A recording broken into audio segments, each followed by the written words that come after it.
got your wig, ho. Ha ha. You're mad, Miss Wikiana. Miss Wig, Miss Wikiana. Miss Wig, Miss Wig. Investigations into MK Ultra begin. I have to go to you again, Walter, first, because this is right up your alley. Florida Congresswoman Anna Paulina Luna. Anna Paulina Luna. Ba, ba, ba, ba, ba, ba, ba, ba, ba, ba. Anyway, she announced a congressional hearing on the CIA's Cold War era MK Ultra program. It was the secret operation that tested LSD on unwitting subjects. In the 1950s and 60s, the CIA conducted a sinister secret program to master the science of mind control. While the secret studies might sound like the stuff of horror science fiction, sometimes the truth is even stranger. What if the government could control your mind? Imagine, just for a moment, a power so absolute that it could reach into your very thoughts, twisting them into shapes you no longer recognize as your own. What if the authorities you trust to protect you could secretly wipe your most cherished memories, leaving a blank slate where your life once was? Consider the chilling possibility that they could manipulate your deepest beliefs, your fears, your desires, or even reprogram the very essence of who you are. And what if all of this could be done without your knowledge, without your consent, leaving you a puppet with no awareness of the strings being pulled? It is a terrifying concept, one that feels like it belongs firmly in the realm of dystopian novels or science fiction thrillers. But you know, this scenario is not a work of fiction. It's not a paranoid fantasy or a far-fetched conspiracy theory whispered in the dark corners of the internet. This really happened. Beginning in 1945, American and British organizations teamed up to gather as much military, scientific, and technological research as possible throughout occupied Germany. As German research facilities were seized, Allied force groups began to confiscate war-related documents and materials and interrogate scientists. One particular document was the Ausenberg List, a catalog of scientists and engineers working at the service of the Third Reich. Run by the Joint Intelligence Objectives Agency, or JIOA, the covert operation dubbed Operation Overcast, then renamed Operation Paperclip, involved having 1,600 German scientists and their families brought to the US during the Cold War to work on America's behalf. The objective was to use German intelligence to develop America's arsenal of biological and chemical weapons, ensuring that they didn't fall in the hands of the Soviet Union. While President Harry Truman sanctioned the operation, he forbade recruiting any Nazis or Nazi supporters. In spite of this, the JIOA bypassed this directive by hiding any incriminating evidence of possible war crimes from some of the scientists' records. Concerned that the Russians had developed mind control programs, the CIA wanted to find out how US spies would hold up if it was used against them. With this in mind, Operation Bluebird, later called MK Ultra, was created by Dr. Sidney Gottlieb. Well, one thing is that it supposedly ended in 1973, so why we're having hearings on it in 2026 is mysterious in case, except maybe it didn't end. Now, MK Ultra was a program designed to create something like remote control assassins, Yes. Using drugs and subliminal messages and so on. For more than 2 decades, the Central Intelligence Agency, one of the most powerful arms of the United States government, conducted a top-secret program of research into mind control. The agency pursued this dark goal with a chilling determination, violating legal and ethical boundaries in its quest for the ultimate weapon, the ability to command the human brain. The project was vast, well-funded, and hidden from public view, operating in the shadows of the Cold War. The official name for this sprawling, illegal operation was Project MK Ultra. It was a program born from fear and paranoia, driven by the belief that America's enemies had already unlocked the secrets of mind control and were prepared to use them against the West. Under this directive, the CIA launched a series of psychological experiments on American and Canadian citizens, most of whom had no idea they were being used as human guinea pigs. Despite going against the Nuremberg Code, which prohibits experimentation on human subjects without their consent, MK Ultra was conducted in secrecy for over a decade and experimented with, quote, the use of biological and chemical materials in altering human behavior. This amounted to many experiments being carried out on an estimated thousands of US subjects, many of whom did not know exactly what they were signing up for. Some of the subjects included sex workers, prisoners, and people with terminal illness. And many of the experiments involved the administration of illegal drugs. According to journalist Stephen Kinzer, who wrote the book Poisoner in Chief about Gottlieb, Gottlieb wanted to create a way to seize control of people's minds, and he realized that it was a two-part process. First, you had to blast away the existing mind. Second, you had to find a way to insert a new mind into that resulting void. And what did Dr. Sidney Gottlieb believe was the best way to blast away the existing mind? A newly created drug called LSD. And it was targeted at individuals. But honestly, what I think it really wanted to do was not just get people to assassinate others, but get millions of people to cheer on the assassinations. I think it moved into influencing the public mind, not just the individual mind. And I think that the reason that they're having these hearings now, which is a little mysterious, is that they're hinting that some of the violence you're seeing right now is not entirely organic. MKUltra's darkness reached its own ranks with the story of Frank Olson, an Army bacteriologist and CIA insider.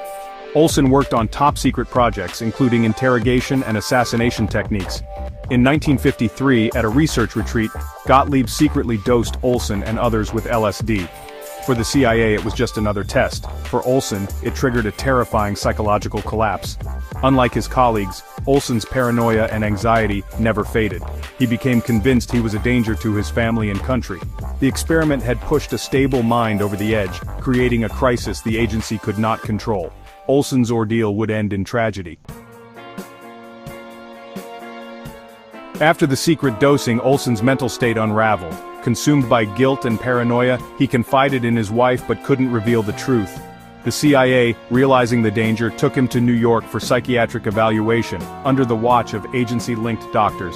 Olson, isolated and desperate, wanted to quit his job, making him a security risk. 9 days after being drugged, Olson plunged to his death from a hotel window. The CIA claimed suicide and the case was quickly closed. The truth was buried for decades. For years, Olson's family believed the official story of suicide. In 1975, the Church Committee exposed MKUltra, revealing Olson had been dosed by the CIA. President Ford apologized and the family received a settlement, but Olson's son Eric was unconvinced. A second autopsy in 1994 found injuries suggesting Olson was struck before falling, fueling suspicions of murder. The family believed the CIA silenced Olson to protect its secrets. The case remains unresolved, a chilling reminder of the agency's willingness to eliminate threats. Frank Olson's story stands as a warning about unchecked power and the human cost of secrecy.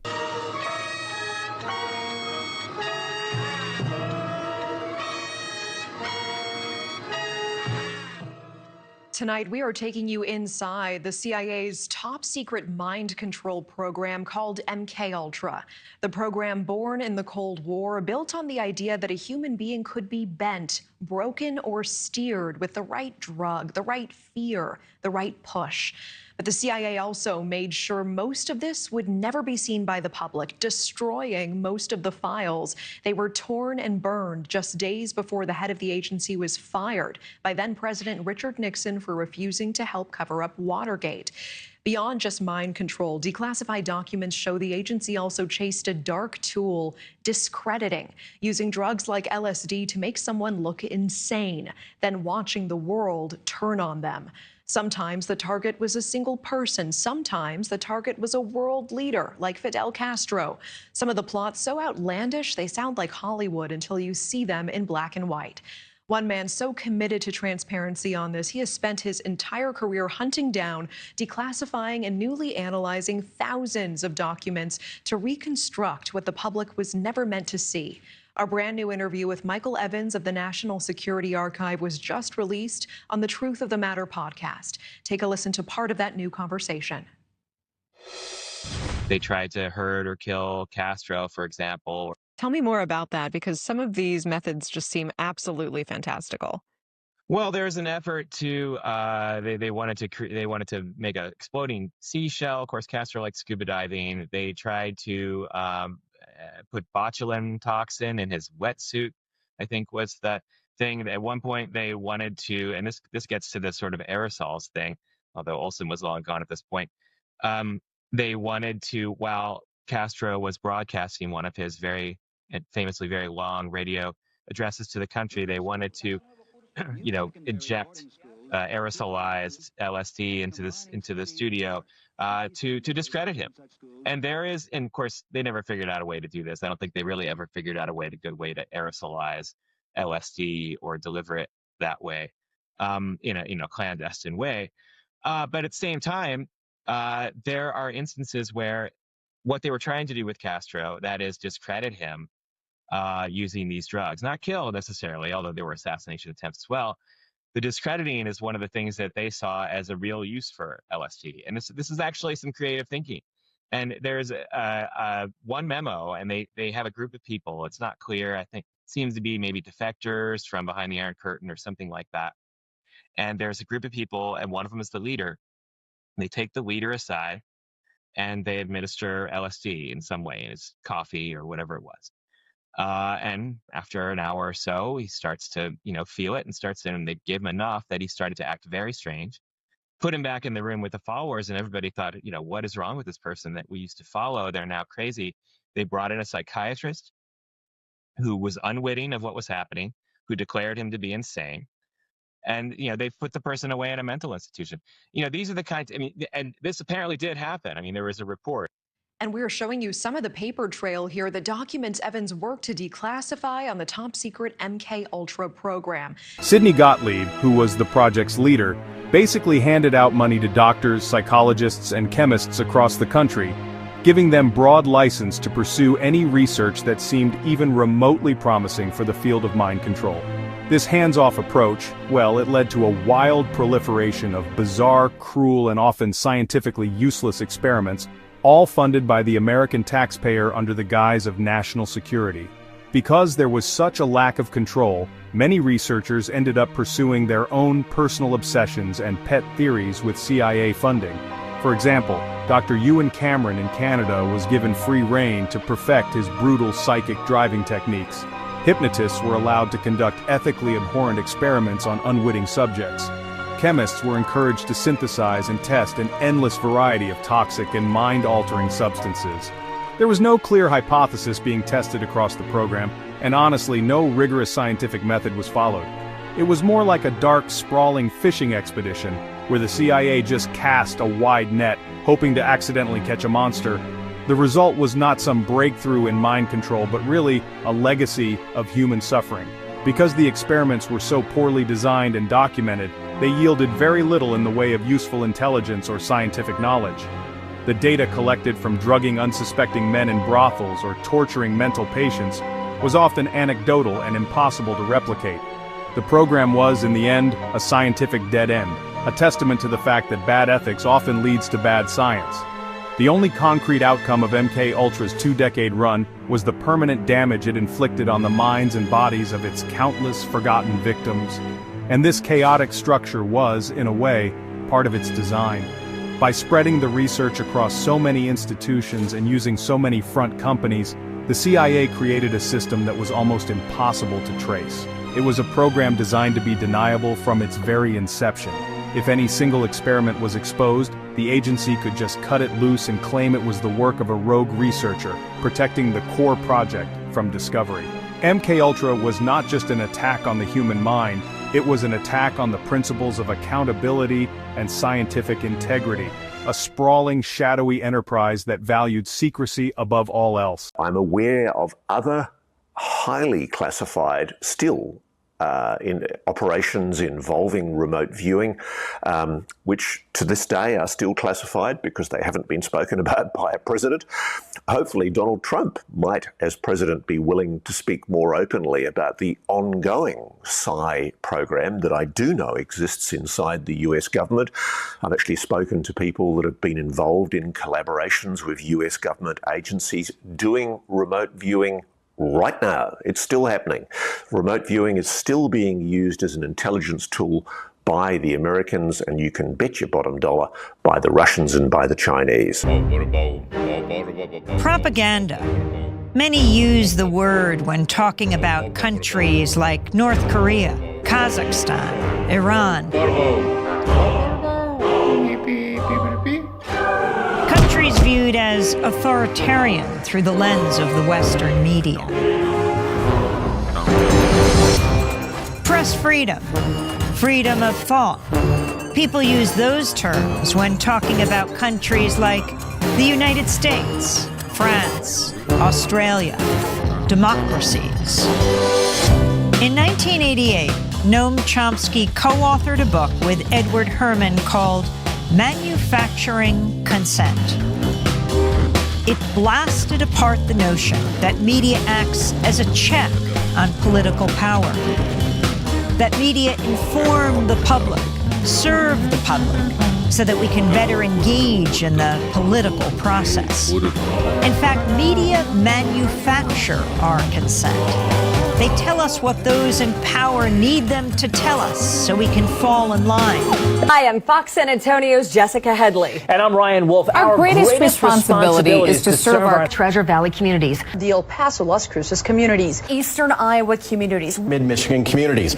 We are extremely proud of the quality, balanced journalism that CBS 4 News produces. But we are concerned about troubling, irresponsible, one-sided news stories plaguing our country. Plaguing our country. The sharing of biased and false news has become all too common on social media. More alarming, some media outlets publish these same fake stories without checking facts first. The sharing of biased and false news has become all too common on social media. More alarming, some media outlets publish these same fake stories without checking facts first. Unfortunately, some members of the media use their platforms to push their own personal bias and agenda to control exactly what people think. And this is extremely dangerous to our democracy. This is extremely dangerous to our democracy. This is extremely dangerous to our democracy. This is extremely dangerous to our democracy. This is extremely dangerous to our democracy. This is extremely dangerous to our democracy. This is extremely dangerous to our democracy. This is extremely dangerous to our democracy. This is extremely dangerous to our democracy. This is extremely dangerous to our democracy. This is extremely dangerous to our democracy. This is extremely dangerous to our democracy. This is extremely dangerous to our democracy. This is extremely dangerous to our democracy. This is extremely dangerous to our democracy. This is extremely dangerous to our democracy. Democracy is staged with the help of media that work as propaganda machines. Media operate through 5 filters. The first has to do with ownership. Mass media firms are big corporations. Often they're part of even bigger conglomerates. Their end game, profit. And so it's in their interests to push for whatever guarantees that profit. Critical journalism takes second place to the needs and interests of the corporation.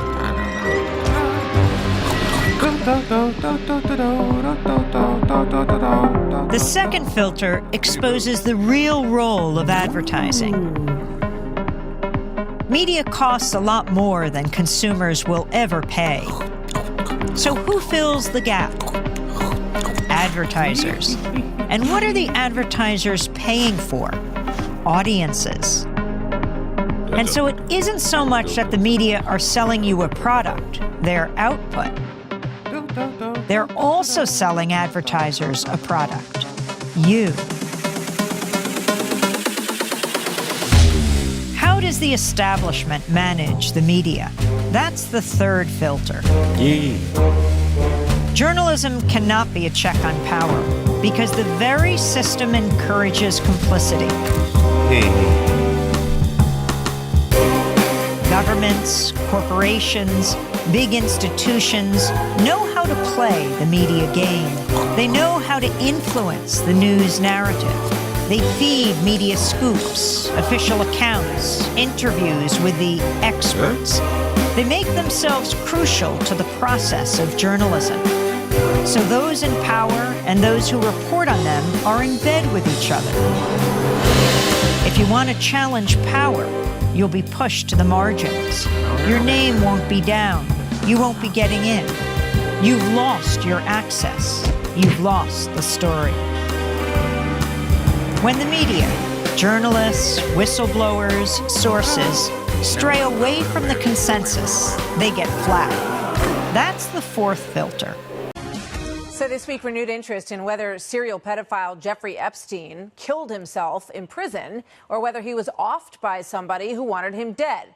A lot of people may fall into that category, given the number of high-profile people who partied with and may have partaken in his obsession with underage girls who say that they were sex slaves in his bizarre world. Then this video surfaces from Project Veritas in which ABC anchor Amy Robach says that ABC, quote, quashed her exclusive with Epstein accuser Virginia Giuffre, who said that she was forced to have sex with Prince Andrew when she was 17. Fox News is not able to independently verify this following video. I've had the story for 3 years. I've had this interview with Virginia Roberts. We would not put it on the air. First of all, I was told, who's Jeffrey Epstein? No one knows who that is. This is a stupid story. Then the palace found out that we had her whole allegations about Prince Andrew and threatened us a million different ways. We were so afraid we wouldn't be able to interview Kate and Will that also quashed the story. She told me everything. She had pictures. She had everything. It was unbelievable what we had. Clinton, we had everything. Do I think he was killed? 100%. Yes, I do. Because he made his whole living blackmailing people. There were a lot of men in those planes, a lot of men who visited that island, a lot of powerful men who came into that apartment. When the story is inconvenient for the powers that be, you'll see the flak machine in action, discrediting sources, trashing stories, and diverting the conversation. Yahoo,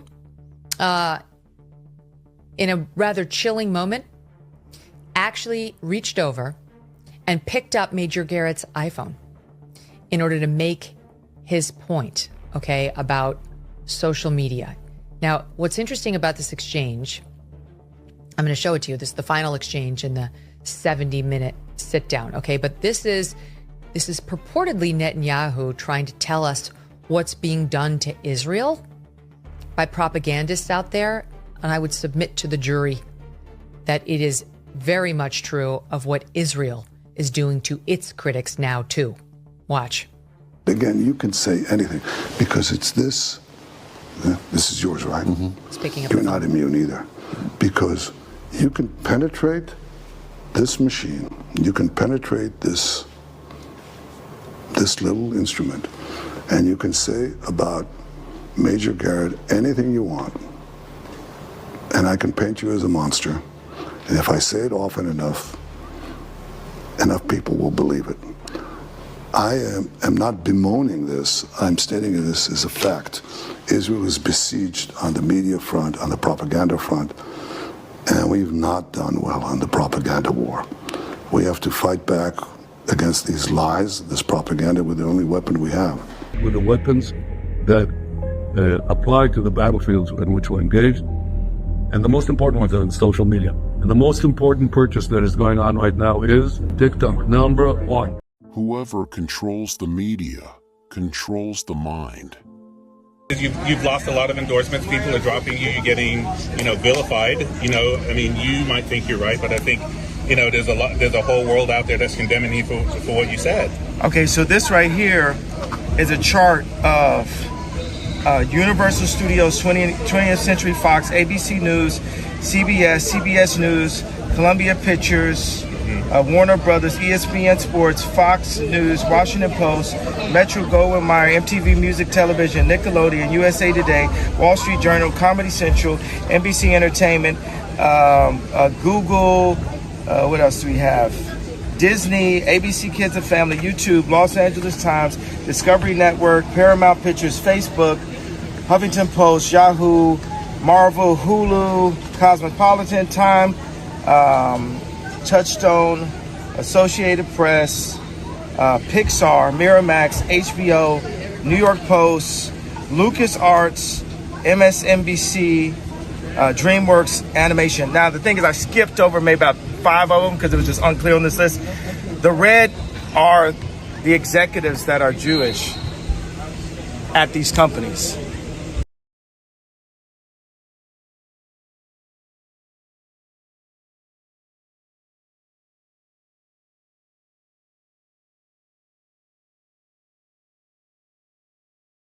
So during the summer of 1963, he and his brother, who's the Attorney General, were fighting Israel on two fronts.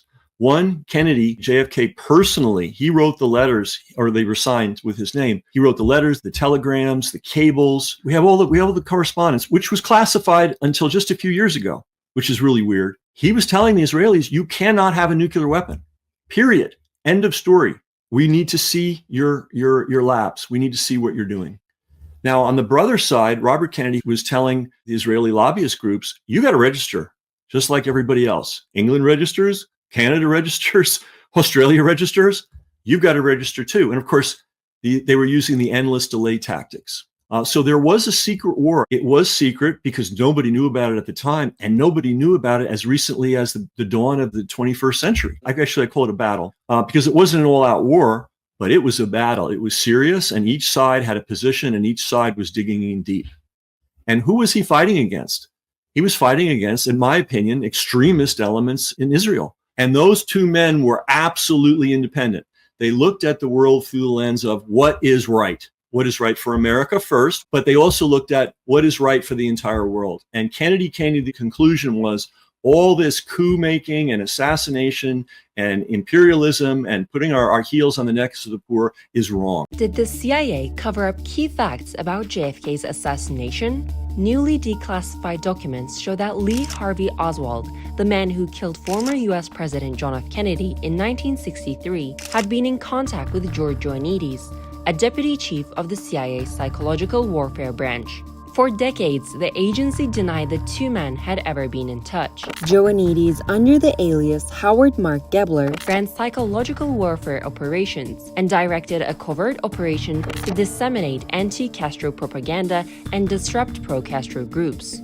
These operations included the secret funding and oversight of an anti-Castro group called the DRE, or the Student Revolutionary Directorate. Oswald, who originally supported Castro, was confronted by the group in 1963, but reports suggest that he later approached a DRE member with an offer and may have tried to switch sides and help the CIA-backed group, possibly to work as a mole within his own pro-Castro group, the Fair Play for Cuba Committee. During investigations into JFK's assassination in 1964 and 1978, the CIA denied that Howard existed, repeating the denial in 1998, saying the name was the result of a routing error. However, the agency gave Ioannidis a Career Commendation Medal in 1981 for his work. These files don't prove the CIA ordered the hit on the former US president, but they do show the agency knew who Oswald was and actively hid that from investigators. Kennedy's assassination has long elicited a wide range of theories. One such theory suggests that Israel was behind the murder. Trump supporter and US Congresswoman Marjorie Taylor Greene backed that theory, saying in a recent tweet that Kennedy was killed over his opposition to Israel's nuclear program.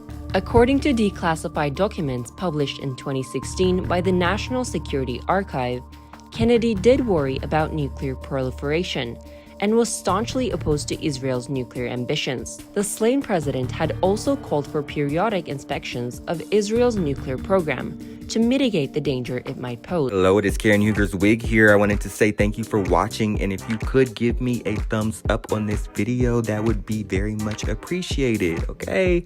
And you can also find these full videos elsewhere, like on X, TikTok, and Instagram if you are feeling like you want to watch them on there in comments. So, yes.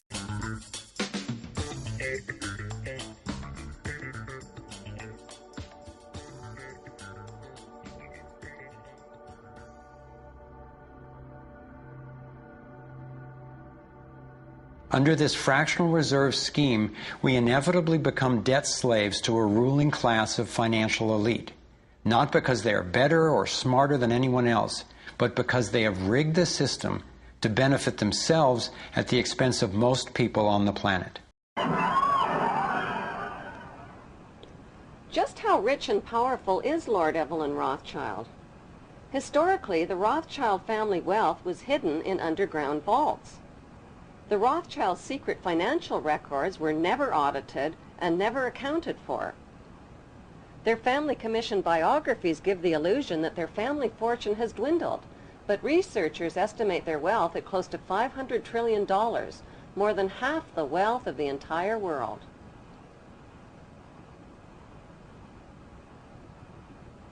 Besides their many castles, palace mansions, wineries, racehorses, and exotic resorts, the Rothschilds bought Reuters in the 1800s.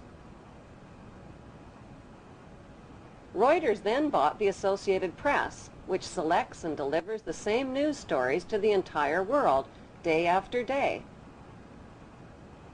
They have controlling interest in 3 major television networks and easily avoid media attention since they own it. Until recently, they owned and operated England's Royal Mint and continue to be the gold agent for the Bank of England, which they also direct. They control the LBMA, London Bullion Market Association, where 30 to 42 million ounces of gold worth over $11 billion are traded daily. The Rothschilds earn millions weekly just on transaction fees alone. They also fix the world price of gold on a daily basis and profit from its ups and downs. Over the centuries, the Rothschilds have amassed trillions of dollars worth of gold bullion in their subterranean vaults and have cornered the world's gold supply. They own controlling interest in the world's largest oil company, Royal Dutch Shell. They operate phony charities and offshore banking services where the wealth of the black nobility and the Vatican is hidden in secret accounts at Rothschild Swiss banks, trusts, and holding companies. Although Evelyn Rothschild looks like a harmless gray-haired old man, make no mistake about it, Rothschild and his ancestors have handpicked presidents, crashed stock markets, bankrupted nations, orchestrated wars, and sponsored the mass murder and impoverishment of millions. The wealth hoarded by this one family alone could feed, clothe, and shelter every human being on earth.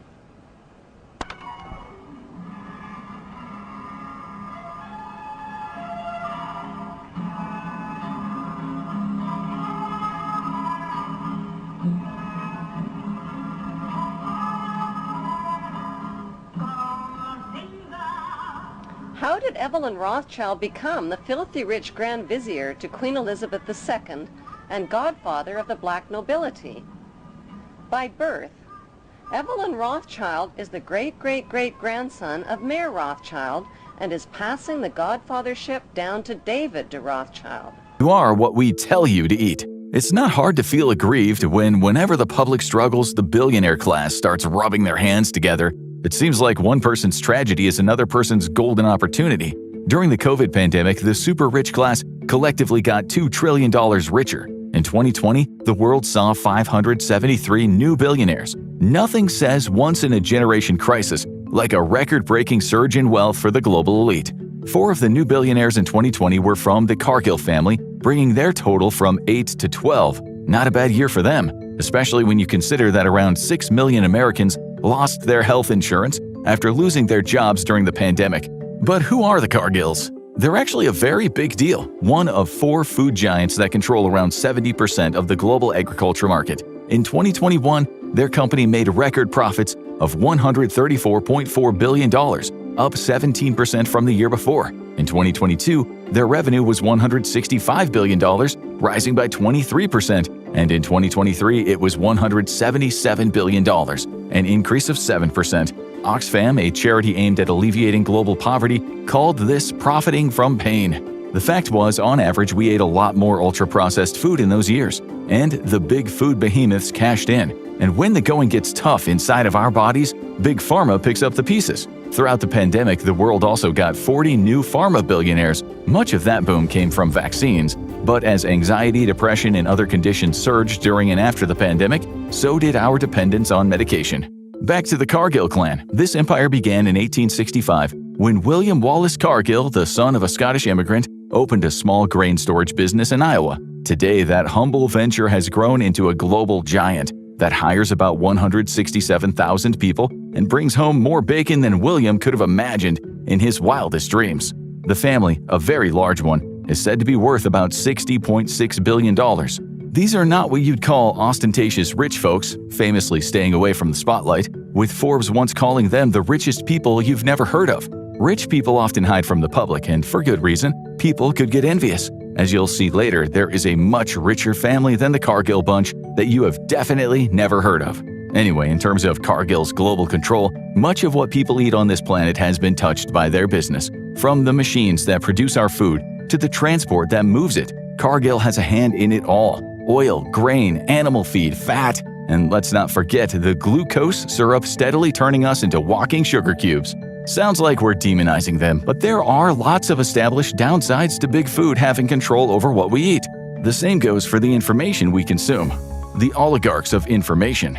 The news you consume daily, what we call legacy media, is often shaped by the businesses of a handful of incredibly wealthy families. Many of them operate behind the scenes, influencing the flow of information, yet you have probably never even heard their names. As with big food, there are downsides to a handful of media oligarchs owning what we consume, this time in our heads.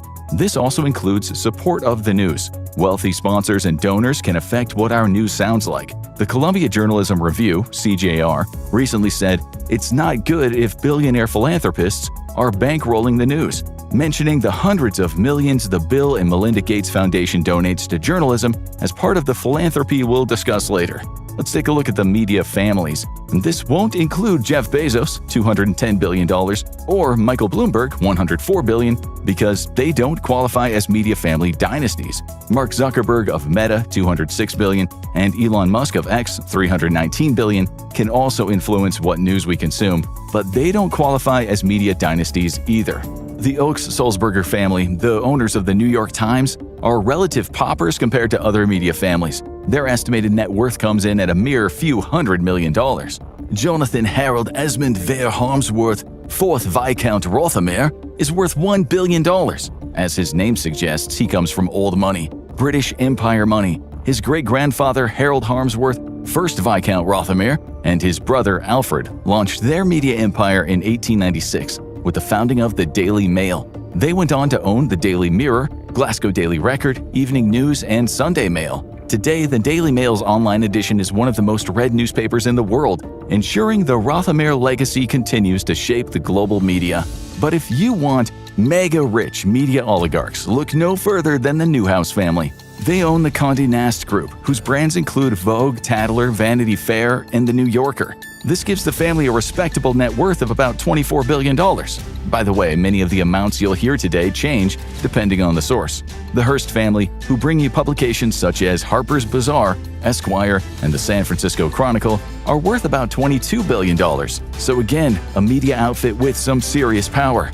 The Murdoch family, an infighting dynasty of the ultra-rich and alleged inspiration behind Succession, controls some of the biggest names in media.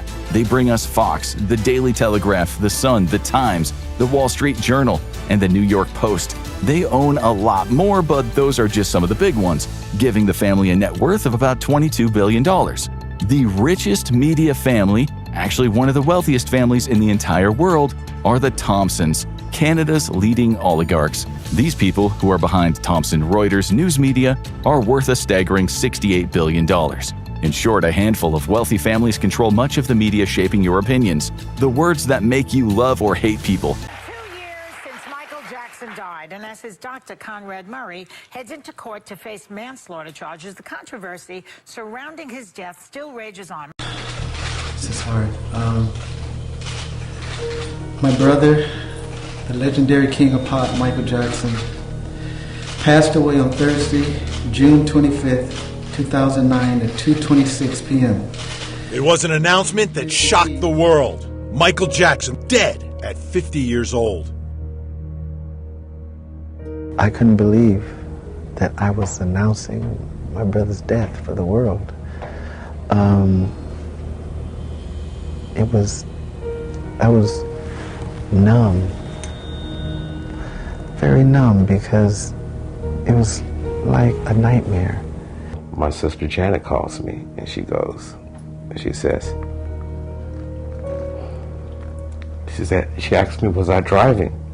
And I said, no. I said, I'm not. I said, I'm getting ready to get on the freeway soon though. She said, no, pull over. Don't get on the freeway. And right then I knew something was terribly wrong. I said, Janet, is he dead? And she said, he's gone. And I just melted right there, and I didn't know what to do. I pulled over in this parking lot and just cried for like 15 minutes. A judge refused to delay the trial of Dr. Conrad Murray. It's going to be taking place September 8th. It'll begin. Yes. Okay. He's being charged with involuntary manslaughter for administering these large doses of propofol, which caused Michael to overdose. The defense is saying that Michael was a desperate man. That's their position, the defense, for Conrad Murray. Listen to the voice of Michael Jackson on May 10th, 2009.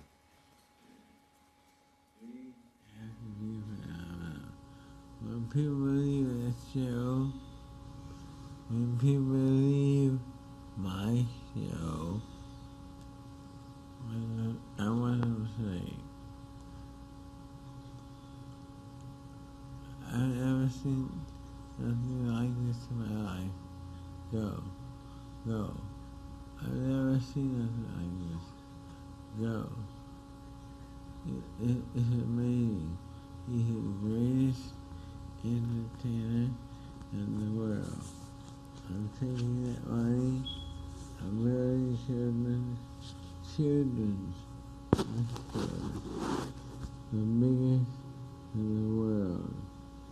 Michael Jackson Children's Hospital. That is what Conrad Murray is seeing and observing on May 10th, 2009. That he gave himself the drug in order to help him sleep, that he gave it to himself, that Dr. Murray did not give it to him. And what do you think about the defense's case? Okay, first of all, that's not true. And I've spoken to several different doctors. You cannot inject yourself with propofol like that alone. The minute you put it in, it goes into your system, you fall asleep immediately. Immediately, and doctors will tell you, and then you wake up after that. So somebody had to be standing there administering this to him. You mean the minute it goes in, you fall asleep, and then you wake up immediately afterwards? No, not immediately. Within 9 minutes or so, unless they're continuously doing it, or something of that nature. So he would not be able to overdose then? He would not be able to overdose had he done this himself. It was a concern. That's why I came forward to say, what he'd asked me for was Depovan.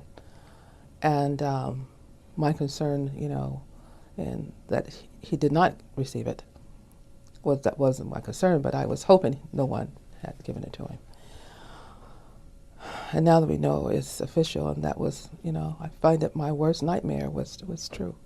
He suffered from chronic severe insomnia. Yeah. And then when he asked me for the Depovan, I told him, this is not a medication for sleep. It's not used for sleep. I went through in detail with him, including with the physician desk reference, the PDR, of all the side effects with it. And Michael was trying to reassure me that he would be okay as long as someone was to monitor him. And could I find him a physician? Could I find him a anesthesiologist? And this was his words. And I told him, I don't know anybody. I don't know anyone that would come and do this at your home. I don't know anyone. And don't do this. So we didn't discuss anything other than the Depovan in April. And he was very emphatic about, I need something that's going to help me sleep. I don't want to wake up in the middle of the night. I want to sleep through the night. According to testimony, Michael Jackson spent a portion of his last 24 hours dancing and singing at a rehearsal and was glad to see fans outside the Staples Center when he finished. He returned home and couldn't sleep, so he asked Conan Murray to administer the sedatives lorazepam and midazolam intravenously. When that didn't work, he took a Valium pill. Finally, he asked Murray to give him the propofol, a general anesthetic that anesthetizes in 40 seconds. Once in the body, propofol affects GABA receptors in the central nervous system.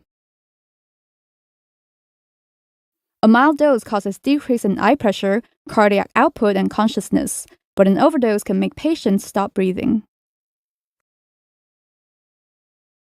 I'm a board-certified cardiologist. I'm an interventional cardiologist. I have authority to write pain medication, controlled substance. I can write prescription on anything I want, but not on propofol. So that tells you how difficult access to this medication is. Well, this is the normal setup in a hospital situation or ambulatory care situation where you have a patient lying and have a oxygen hookup for sure, and then we are checking all the vitals and blood pressure, the heart rate, and make sure all the oxygen is available here in case the patient needs oxygen. And after reviewing the medical history, then we go for the medication. We explain to the patient, and usually we give them a very, very short period of time. Like the procedure I do, we give them Diprivan only for 5 minutes at the most, or maybe less. The anesthesiologist is standing next to the patient all the time. So I may be coming out or coming in, but anesthesiologist through the entire duration is with patient. He's constantly monitoring, his eyes rolling from different views, from looking at the monitor, look at the patient, look at the vitals. So he's there constantly all the time until patient regain consciousness and become awake. So it's not that the anesthesiologist alone there. There's a whole team of people who can support anesthesiologists are right there in a fraction of a second request to get help. So this is the setting where you can get anything you want to support the patient in case the patient have a problem or stop breathing and is not regaining consciousness. The whole team will show up within a minute or so, and then you have all the help you need. No matter how much you want to do or how much money you want to spend, there's no way logistically that you can arrange all of that outside the hospital. It's just not going to happen. If assume he has given a medication, although we don't know for sure anything, he's done, because the way anybody is not supposed to give medication, and you're giving a wrong medication or non-prescribed medication, the state board will take your license away from you. There's no other choice. Plus the criminal charges you're going through. But cardiologists like me never ever dreamed to give this medication to anybody. What you must also keep in mind is that when Michael first passed, right after that, the following morning, I was told, the coroner came and he said that whoever did this intentionally. Michael had enough propofol in him, he said, to kill an elephant. Wow. Now, mind you, propofol, it just leaves your body immediately. With Michael, it didn't, because he had a kidney and liver problem. So that made it stay into his system. But you don't think it was Dr. Murray who did it? Well, I think there was a conspiracy, absolutely, Elizabeth. It was a conspiracy, and a lot of people were involved in this, and they know who they are. And they're very afraid of what I might say, of what my brother has told me. Was he used in your mind, Dr. Murray I'm speaking of, as the sort of hitman in terms of this conspiracy? I think, honestly, in my total belief is that Dr. Murray was just the fall guy simply because he knew what was going on.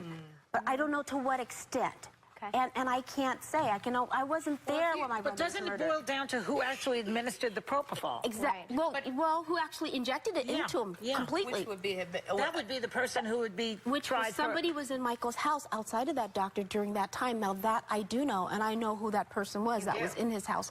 Now whether that person did that or not, that I don't know. But if you're saying that Dr. Murray is just the fall guy, and that there are people, you know, way bigger than him that was behind this, what do you want to see happen to Dr. Murray? Well, first of all, let's look at it this way. If Dr. Murray, let's think about something. Now, if you're hiring an artist to sing for you and go out and perform, and you hire a doctor as well, the first thing you tell that doctor, if he asks for an aspirin, don't you give it to him until you consult us. That's the first thing. Why would you let a doctor be in there knowing that he's doing this and allow that to happen? Your concern would be more or less, don't give him anything. Why are they just letting this doctor do whatever he wants? Even when Michael said, I don't want the doctor around me, this is what was being said the last days, but no, you got to have this person with you. Why do you think Michael was concerned about this? What were they after? Well, first of all, he told me over and over and over. When he first told me, LaToya, they're going to kill me, I said, who, Michael? First, I thought you're Michael Jackson. Nobody in their right mind would ever think of doing anything like this to you. That's what you think. He says, no, but you don't understand. And then I saw how serious he was. He said, it's bigger than what you think. I said, well, Michael, what is it? He said, it's my publishing. They're after my publishing. They want to take it. As you guys know, my brother had one of the largest catalogs in the world, meaning music-wise. The Beatles collection was one of them. He owned the Beatles, yes. Yeah. There's an elevator music that you hear, just everything, basically. You know, let me just say this. The tradition of great performers from, and I really want you to hear what I have to say. The tradition of great performers from Sammy Davis Jr. to James Brown to Jackie Wilson to Fred Astaire, Gene Kelly. The story is usually the same though. You know, these guys work really hard at their craft, but the story ends the same because the companies take advantage of them. They really do. And Sony, being being the artist that I am at Sony, I've generated several $1 billion for Sony, several billion, and they really thought that my mind is always on music and dancing, and it usually is, but they never thought that this performer, myself, would outthink them. Yeah. So we can't let them get away with what they're trying to do, because now I'm a free agent. I just owe Sony one more album. It's just a box set, really. It's with 2 new songs, which I've written ages ago. Because every album that I record, I write, like, literally, I'm telling you the truth, I write at least 120 songs every album I do. So I can do the box set and just give them any 2 songs. So I'm leaving Sony a free agent, owning half of Sony. So I own half of Sony's, and I'm leaving them, and they're very angry at me because of it. But I just did good business, you know. Tell him! Say it, Michael! Tell the story! But, so, the way they get revenge is to try and destroy my album. But I've always said, you know, good art never dies. Thank you. I love Unbreakable. You know, and Tommy Mottola is a devil. I'm not supposed to say what I'm going to say right now, but I have to let you in on a secret. Say it. So, please don't videotape what I'm going to say, okay? Turn that off, please. No, what? I don't mind. Tape it. Oh! Michael is getting gangster today! Yeah. Mariah Carey, after divorcing Tommy, came to me crying. She was crying so badly I had to hold her. And she said to me that this is an evil man. And Michael, this man follows me, she said. He taps her phones. And he's very, very evil, and she doesn't trust him. And he is a horrible human being. And we have to continue our drive until he's terminated. Oh! There you go! We can't allow him to do this to great artistry. We just can't. I just want you to know I appreciate everything you've done. You've been amazing. You're so loyal, Diana. Everybody, Waldo, all the people here, I love you all. You've been amazing. Thank you! I love you. But still, I promise you, the best is yet to come. I'm really intrigued because you say that there was somebody at this house and you know who it was. Can you say who it was? No, I cannot say, because there were other people in the house as well. Because I prefer not to at the moment, but I will say this. I would love to have a one-on-one with several people. One person I would love to have. I would love to have a one-on-one with probably I mean, Do you say that because you think that you could instinctively get from them if they had a hand in his Why don't death you leave or it to not? the law Have you to deal told with the police this? who this You person can, is? okay, you said leave it to the law to deal with this. Yes, of course, the law is dealing with this, but however, you must think about it this way. Joy, if you had a brother or sister that passed, and you knew that your sister or brother were telling you that they were going to do this to him, that it was a group of people, and this is what's going to happen to me step by step, the way he said it, not only to me, but to my mother as well, wouldn't you be concerned and wouldn't you be involved to find out who did it? Some fireworks today. Of course, Tommy Mottola is the head of Sony Corporation. Multi-platinum singer Michael Jackson is feuding with Sony and Tommy Mottola. Sony is, of course, his big-name record company. At a speech and rally with Reverend Al Sharpton in Harlem today, the gloved wonder charged that the recording industry was a racist conspiracy that turns profits at the expense of performers, particularly minority artists. Reverend Sharpton has recently formed a coalition to investigate whether some artists are financially exploited. And we want the artists to be free. We don't want the companies bigger than the artists. We want the people respected and the stars that we make stars to shine in the galaxy for us. We were already off the wall, and we coming off our seats to stand up for justice in the music industry. This is very important because throughout the years, black artists have been taken advantage of completely. And it's time now that we have to put a stop to this incredible, incredible injustice. And like Mrs. Sharpton was saying, people from James Brown to Sammy Davis Jr., some of the real pioneers that, that inspired me to be the entertainer that I am. These artists are always on tour because if they stopped touring, they would totally go broken.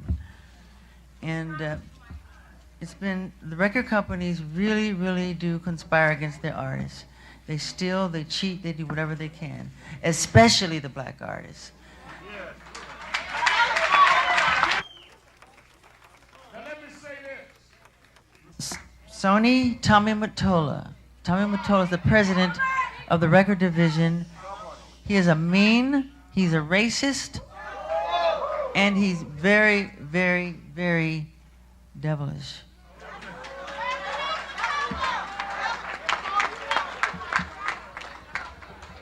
Into this way, and whoever else, artists that are on their label that are be sucks. Sony sucks. Sony sucks. I want to hear the guys in the back.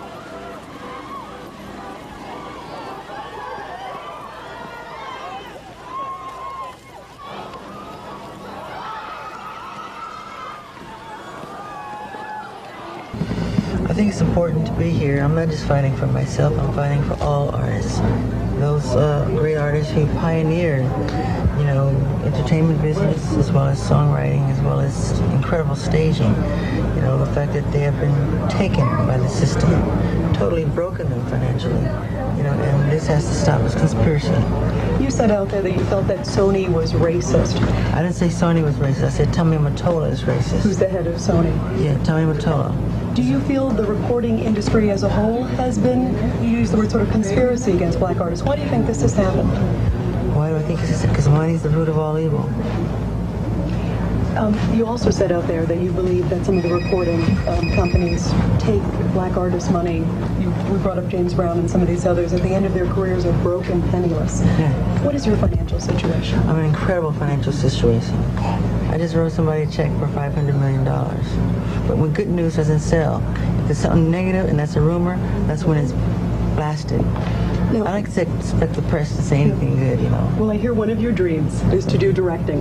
Yes. Tell, what are some of the other things you want to do in your career? Films. I'm going to make our own motion pictures, and I have a movie coming up I'm directing, and, you know, great entertainment. What do you think of Reverend Al Sharpton, and why is his support so important at this time for you? Because he's an incredible orator, and he is supported by, you know, the public in, I think, a beautiful way, and he understands. We need a mouthpiece, a voice for the voiceless, you know, and he's the guy. Ultimately, ultimately it will be up to the legal system to deal with this. But you could be called as a witness by the prosecution. But of course, they consider that hearsay. Yeah, that's of course. Does your family, I know you guys talk, you're very close. Do they agree with the conspiracy theory? Oh yes, oh They yes. do? A lot of the members agree with it. Absolutely. Are you kidding? Okay, now you know, now the Jackson estate, it's not run by anybody from the Jackson family. Nobody from the family. It's run by two men who you feel were part of the conspiracy. You know, you always hear the conspiracy theories, like, you know, they be like, oh, Bill Cosby was trying to buy NBC. Michael's the only person I believe they really tried to railroad like that because of what he did with the publishing in the music industry. He talked about it all the time. He talked about it all the time. One thing I will say is that in the studio, he would always talk about how he lived in a certain fear. And I used to always try to reel him in a direction like, yo, you only supposed to fear God. Man shouldn't have you feeling like that. No man should have you living in that space. But he lived in that space a lot because he felt like he had something that was so valuable, which he did. He had something so valuable that people wanted. He owned like half of Sony ATV's publishing, right? Yeah, I'm glad you said it that way because I think people have confused the narrative. People for so long have said, Michael owned the Beatles catalog. I heard that. No, Michael owned Sony ATV. That's right. Which is Babyface, Mariah, the Beatles. Beyonce. Probably some of my catalog was in there. Isn't You that feel like half me? the Like, music industry? yes. At the time, you had three giants. Sony was pretty much the biggest out the three at that time. And they did a deal with him that forever he felt that they wanted back. You think they threw all those cases at Michael because they wanted it back? I think it could have had something to do with it. I'm not going to say exactly that, but it could have had something to do with it. But I believe none of it because I was around Mike all the time and I knew the kind of person he was. So I'm like, they really trying to kill his character. Yeah, I don't believe And it. he would say it, like, he'd be like, they just can't stand that I'm the greatest. He would literally say that. He would literally say that. They just can't stand that I'm the greatest. How was his mind frame during that time? Did he feel like the culture, especially black people, supported him and loved him, or did he feel like the world was turning against him? Now, I would say we started to surround him with that. Like, if you look, there was a period where I think he didn't feel that.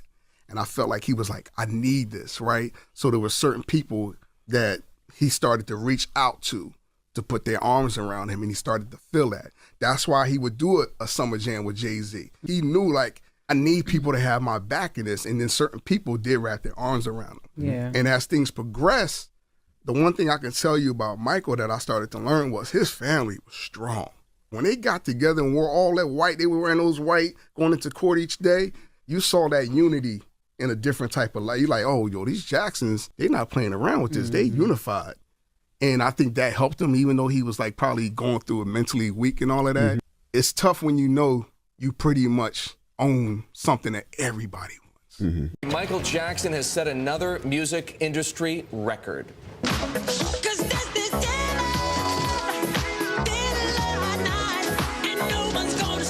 Sony Music has struck a $250 million deal with the estate of the King of Pop. The partners say it's the biggest in recording history. It includes the release of 10 albums over the next 7 years, mixing unreleased material and older tracks. Sony also will license Jackson's songs for movies and video games. The pop star died last year at the age of 50. Now, have Michael's kids, have anybody in the family received any money from his estate currently? As of last week, from what I was told, no. No, you haven't gotten any money. No, from what I was told. Okay, now we have to, I have to read a quote from the Jackson estate. It says, quote, the outrageous and obviously false statements made by LaToya Jackson are further examples of her willingness to say anything involving her brother for attention and money, end of quote. They go on to say that... Stop there. Well, I got to read the entire quote, LaToya. Okay. They go on to say that Michael appointed them as his executors and say, quote, their success in generating unprecedented revenues from Michael's estate, coupled with their persevering, protecting, and enhancing Michael Jackson's legacy speaks for itself. Family friend and former manager Frank DeLeo says he's seen the will. Well, I will make sure that the will is lived up to. And I will make sure that everything that the children or Catherine in the will be done. That's the important thing, is to carry out Michael's wishes, not everybody else's, Michael's wishes. Joe Jackson says the family has not seen the will. I think we're going to have to wait and see whether Michael Jackson had a will, if he had set up trusts for the children. But it's also possible there was no trust, in which case whoever is guardian for the children will very likely be in a position to be managing whatever assets they get for their benefit. And while it's been widely reported that Jackson has mountains of debt, as much as $400 million, his assets as a former friend and business partner, Mark Schaffel, are plenty to take care of the kids. The assets are more than the debt. I mean, the Sony catalog is an incredible investment. That's going to be worth money for the rest of its entity. Since Michael died last June, he sold 31 million albums. I mean, what's happened is really ironic because before he died, for a few years, his career was cold. Right. And his finances were in shambles. And since he's died, everything's taken off. Everything. 31 million albums. That's a lot. It's a lot. That's a lot. And Sony wants to stay in business with him as a recording artist. And you have to remember that this amount of money, which is really, they're saying 250, but it's really about $225 million. That amount of money is just for recordings. Right. It doesn't include his publishing. It's not merchandise. It's not live shows that they're going to have around. Right. You know, based on his music or whatever. Okay, sure. This is just for the recordings, and it starts with Sony owed the estate money for the This Is It soundtrack. Okay. For the movie. So that's already part of this deal. Oh, this is part of that deal. Yeah. So that inflated. Quite honestly, yeah, this might be a very, very good deal for Sony. Oh, this is a great deal for everybody. Yeah. It's a great deal for everybody because Sony's always been in business with Michael Jackson Right. since 1979. Sure. So they want to keep it that way. They have the catalog, and this is very good for them. You know, I think if I went and looked up the Elvis estate. Right. Because a couple of years ago, somebody spent $100 million just to get a piece of the Elvis estate. Right. Because it still generates, after what who died in his 70s. But that includes. Still generates all kinds of money. That was a good deal, but that was just merchandising. Right. And even Madonna and Jay-Z have deals that were pretty lucrative last year. Right. But they included concert tours and all Okay. that. All right. The only deal that was close to this was Bruce Springsteen, also at Sony. Right. 5 years ago, got $100 million. Interesting. And that was very just- controversial. Right, right. But this is really the big deal of all time. So how does this, it's very interesting because, you know, we observed his family so closely through Yes. all of this. They must be pleased. Well, the kids are really the beneficiaries of this. Michael's 3 kids. okay. Because it goes to his estate. And they're the prime beneficiaries. And his mother will get something. But those are really the only people who really get anything out of this. So Joe and the brothers do not stand to gain from this per se? No. Well, you know, Joe Jackson has been petitioning the court asking for an allowance. Right. Even though he wasn't in the will, specifically not in the will. And now I can tell you that he's been offered a monthly allowance of $15,000 a month, and he doesn't want it. It's not enough for him. So he's still carrying on in court. But that's a whole other story. Wow. But the kids, at least, who are great kids, and they're fixed for life. Wow, that is indeed. So hopefully they'll grow up nicely and be able to spend it well.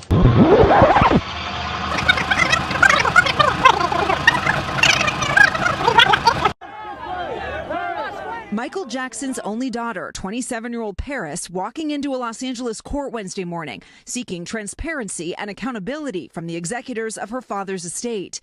No comment. John Branca and John McClain were appointed co-executors shortly after the King of Pop's death back in 2009. In the nearly 17 years since, they've taken the estate from over $500 million in debt to an estimated net worth more than $2 billion. However, for years, Jackson's children and executors have been feuding about how the estate is being managed. Most notably, the pop star's 3 children, Paris, Prince, and Biggie, raising concerns about excessive attorney fees, bonuses, and gifts they say Branca and McCain have given to themselves and their associates. The most recent trial brief alleging that Mr. Branca has lost sight of his fiduciary obligations and belies executors' constant claims of transparency and diligence. Of particular concern, $625,000 in non-contractual gifts to law firms without consent of the heirs. The executors firing back, claiming the fees, bonuses, and gifts are just the cost of doing business, and that Paris is ignoring an earlier ruling saying they are entitled to an award of attorney's fees. The way the estate attorneys frame it is that they're not probate attorneys getting paid an hourly rate. They invested in this. This was a business, a venture, and their investment paid off. The fees they didn't take up front, they are now earning on the back end. The executors also pointing out in court documents last year, Paris received approximately $65 million in benefits from their handling of her father's estate. This isn't the only time Paris Jackson has taken a stance on her father's legacy. She notably distanced herself from Michael, the upcoming biopic about her famous father, starring her cousin Jafar Jackson, posting on Instagram, I just prefer honesty over like sales and monetary gain. So, Liz, bottom line here, exactly what is Paris and her brothers, what are they asking for? Yeah, Craig, well, a source close to Paris says they want more accountability and more transparency about how the estate's money is being spent. Specifically, the Jacksons are asking the court to reject any bonuses for attorneys that are billing an hourly rate, or at least require that the siblings give their approval for that. The source close to Paris called the court hearing yesterday contentious, but they said they feel good about how the day went. They are still awaiting the judge's ruling. What you have to look at and think about, look at it this way, these are the guys that knew Michael was worth more dead than alive. Welcome back. Michael Jackson's film, This Is It, is the highest-selling concert film and documentary ever. Earning more than $250 million, it was released after his death and highlights how some big celebrities like the King of Pop continue to rake it in even after they pass away. Yakenda McGahee has more. It is said that imitation is the highest form of flattery, and in the case of Michael Jackson, imitation on film, on stage, and on wax has catapulted him to the highest earners of all celebrities, both dead and alive. Many of the times when we have this most dramatic effect, it's when someone does die young. So we've talked here about Marilyn Monroe and Elvis Presley, and now we're talking about Michael Jackson. Experts say the Jackson estate has earned over $1 billion since his 2008 death, mainly from music and memorabilia sales. Last chance and selling. Publishing deals, his Sony record music catalog, 2-hit Las Vegas Cirque du Soleil shows, we're here for Michael Jackson. and DVD earnings from the top-selling concert film, This Is It. So it's easy to see how Jackson became the highest-earning celebrity last year, the third time in 5 years that the top-earning celebrity came from the grave. But when there's a lot of money to be made, says USC law professor Ed McCaffery, there's also a lot of money to be paid. If you die with assets, stock, bonds, real estate, cars, jewelry, artwork, that's worth more than $5 million, the government's going to take 40% of the excess over $5 million. In Jackson's case, he didn't die with a lot of liquid assets because he was broke. His celebrity image, his property rights, he says in his estate that it was worth about $2,500. The IRS comes in and says it's worth $540 million. Experts say if it is determined that Jackson's image is worth in excess of $500 million, Jackson's flourishing estate could be subject to a U.S. tax bill in the neighborhood of $200 to $300 million. All of his things that you see are being sewed and thrown into just so many different mixes, and the movie came out right away. As a matter of fact, by the time Michael passed, right away, everything was being collected. Again, I was told all the footage from the movie was collected. Everybody, the doors were locked. It says no. Making a movie, right? We have to. Because this is a part of a premeditation. Everything was premeditated. Well, we're going to find out more in this book. LaToya, thank you so much for coming by. We want to thank LaToya Jackson. How do you think he died? You've been quoted as saying you believe it may have been murder. Do you still think that? Absolutely. Why? Absolutely. Why are you so sure? I would never, ever think differently. Because, first of all, Michael told me that they were going to murder him. He was afraid. He was afraid for his life. Who was going to murder him? The people that were involved in his life, the people that were controlling him. This book, Starting Over, is about my life. And it's about Michael's life. It's the parallel between the two of our lives. We share that same life where people come into your life, wiggle their way in, control you, manipulate, control your funds, your finances, everything that you have, and you must do what they tell you to do. You want a divorce from Jack, but Jack won't give you a divorce? Is that He it? wouldn't give me a divorce for years. Okay. You've wanted to divorce him for years. I didn't know that. Yes. All right. Now, All now, LaToya. But I told him we can always remain manager and artist, but I just wanted a divorce. When I left home, I was innocent, I was naive. It was so easy for me to be taken advantage of. I was brainwashed by him. I really felt like a robot. I was being beaten. Nothing has upset the family as much as LaToya's marriage to Jack Gordon, a Las Vegas hustler 18 years her senior. The Jackson family believed that Gordon was brainwashing LaToya, and they feared for her safety. Myself and the family loves LaToya very much. And the doors are always open for her to come home. Now, it looks like their biggest fear may have come true, and they want her home more than ever. Please step out of the way. Yesterday, Jack Gordon was arrested for beating up LaToya. When police arrived at the couple's apartment, they say LaToya was on the floor bleeding.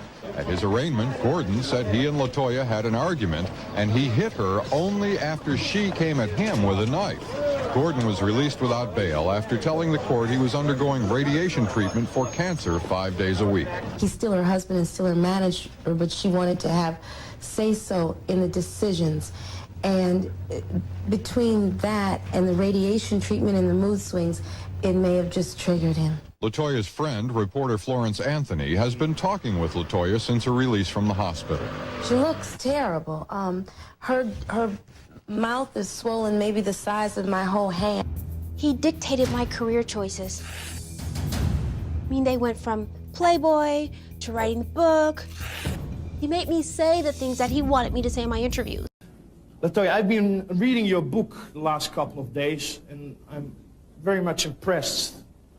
Let me tell you that. Because after reading it, I thought, what the hell did they do to you? What the hell did your father do to you? He abused you. Maybe you could tell us a little bit about that. Well, as you know from reading the book, there was a lot of abuse in the family. There was not only physical and emotional abuse, but there was also sexual abuse. And I think this is something that needs to be addressed to the world, to the public, to let people know that sexual abuse is wrong, and we should put a stop to it.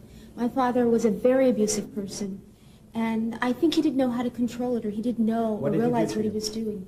He did lots of things. He would beat us constantly. He would take guns and put them to our heads and pull the trigger all the time until the day I left home.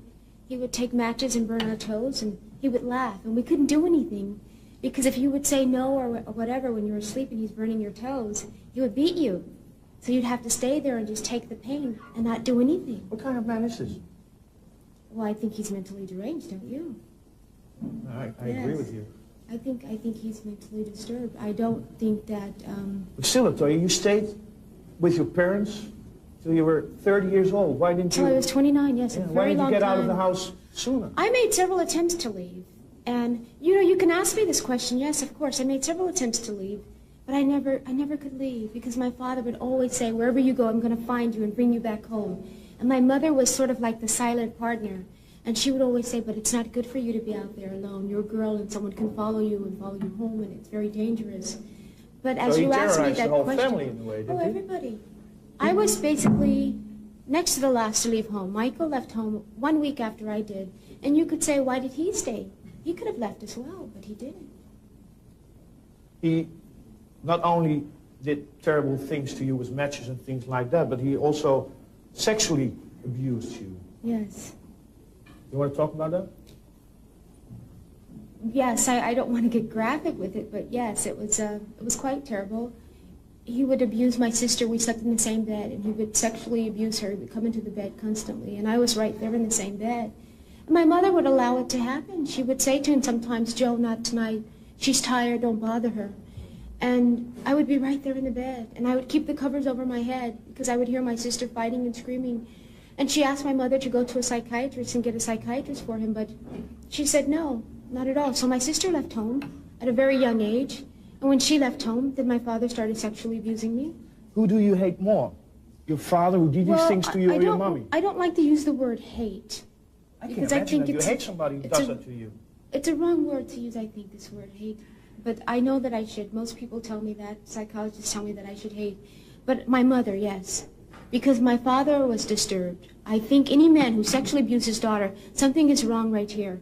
But nothing was wrong with my mother, and she allowed him to do these things. It's very wrong. You don't allow your husband to sexually abuse your children like this.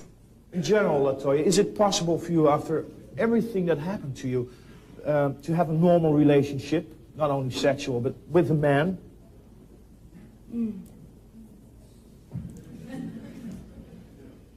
Difficult question? Yes, it's a difficult question. The answer is no, I think. No, it's just a difficult question. Called it a highly dysfunctional family, although on the surface it seemed like the American dream. Yes, of course, naturally. In our family, because that was always that facade up there, smiling in front of the cameras, but when we got home, it was totally different. We lived an entirely different lifestyle at home. Well, what was it like at home? It was very, very hard. My father was very strict. He beat us. Well, when you say he beat you, did he spank you, whip you? I mean, what? He had a belt, you say in the book.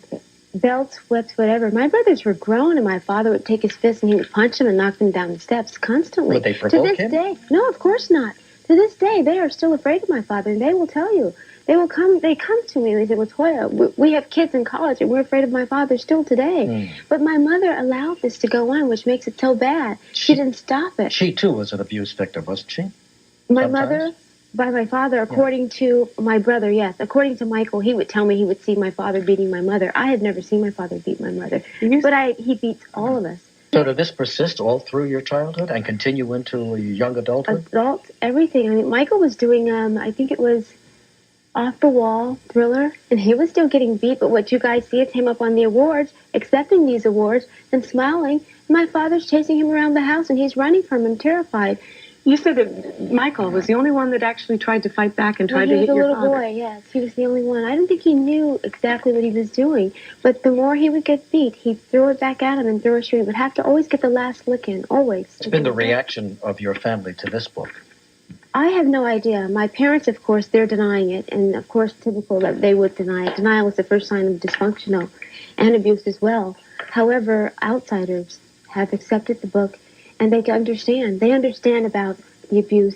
There wasn't just physical abuse. It was also mental abuse, which is very disturbing, and also sexual abuse as well. That you don't write about in the book. You allude to it, that your sister Ruby left. I touch it left. very lightly because it's a very touchy subject, and it's dealing with my sister, and I wasn't able to talk about myself just yet. You have to be ready to come out and talk about these things. And it's a very sad story because Ruby is a wonderful person, I must say, and she left home at a very young age. She left home when she was, I think it was 16 years old.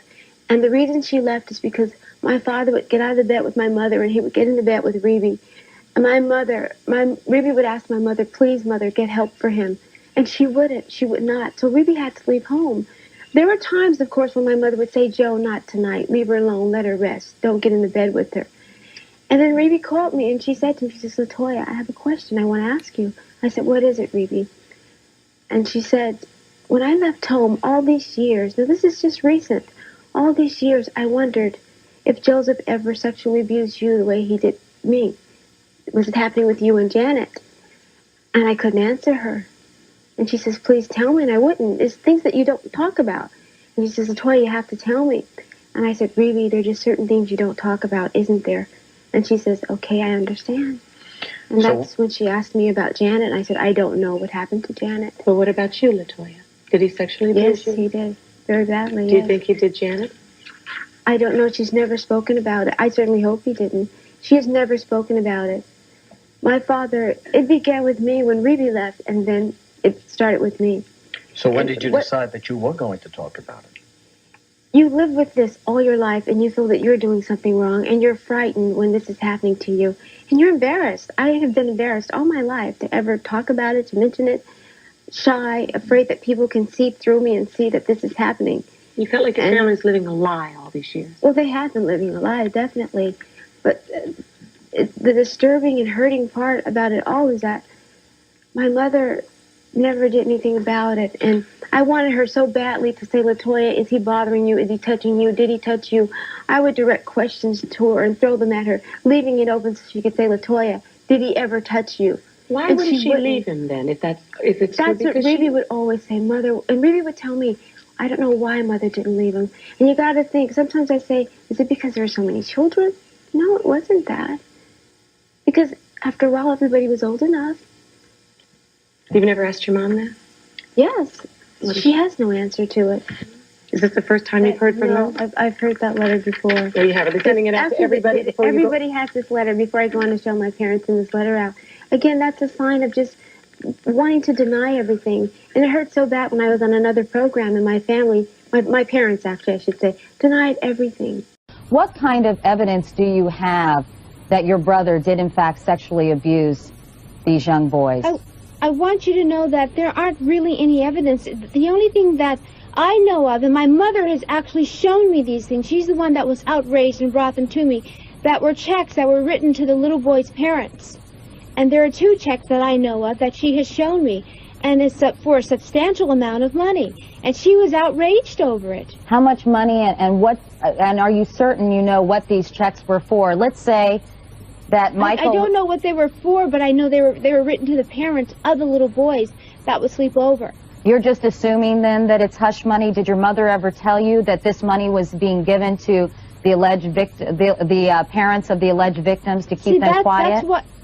That's why I can't say that it's hush money. Apparently, it was given for some reason. I don't know why, but I do know that she was outraged during that particular time. This is around 84, mind you. And she would say things like, I can't stand this. He's nothing but a fag. I can't stand this. And I would say, Mother, don't say that. Just because you see a check doesn't mean that. It doesn't mean anything. But basically... And that's the way she took it. Now, to this day, she denies it because she has no support. In other words, if she were to go and tell the truth, Michael would drop everything and she would probably be out on the street. So she has to stand by in that way. But the only reason I'm speaking up is because I'm an abused victim and I don't want to see anyone else hurt like that because I know what it feels like to be hurt. But basically, I'm sorry, LaToya, I was going to say basically because of these checks shown to you by your mother and the fact that Michael, do you know for sure that he spent 30 nights with this alleged victim? I have never, ever, Katie, seen Michael in the bed with another boy. Never. I have never seen him. I do know that he would have boys over all the time. One, of course, and they would stay in the room for days. Then they would come out, and then there would be another boy, and he would bring someone else, but never 2 at a time or anything like that. Let me ask you a question. What 35-year-old man do you know that sleeps with little boys and stays with them for a week or 2 weeks or whatever, and sleep in the same bed? I'm asking you this question because this is a valid question. It's very open.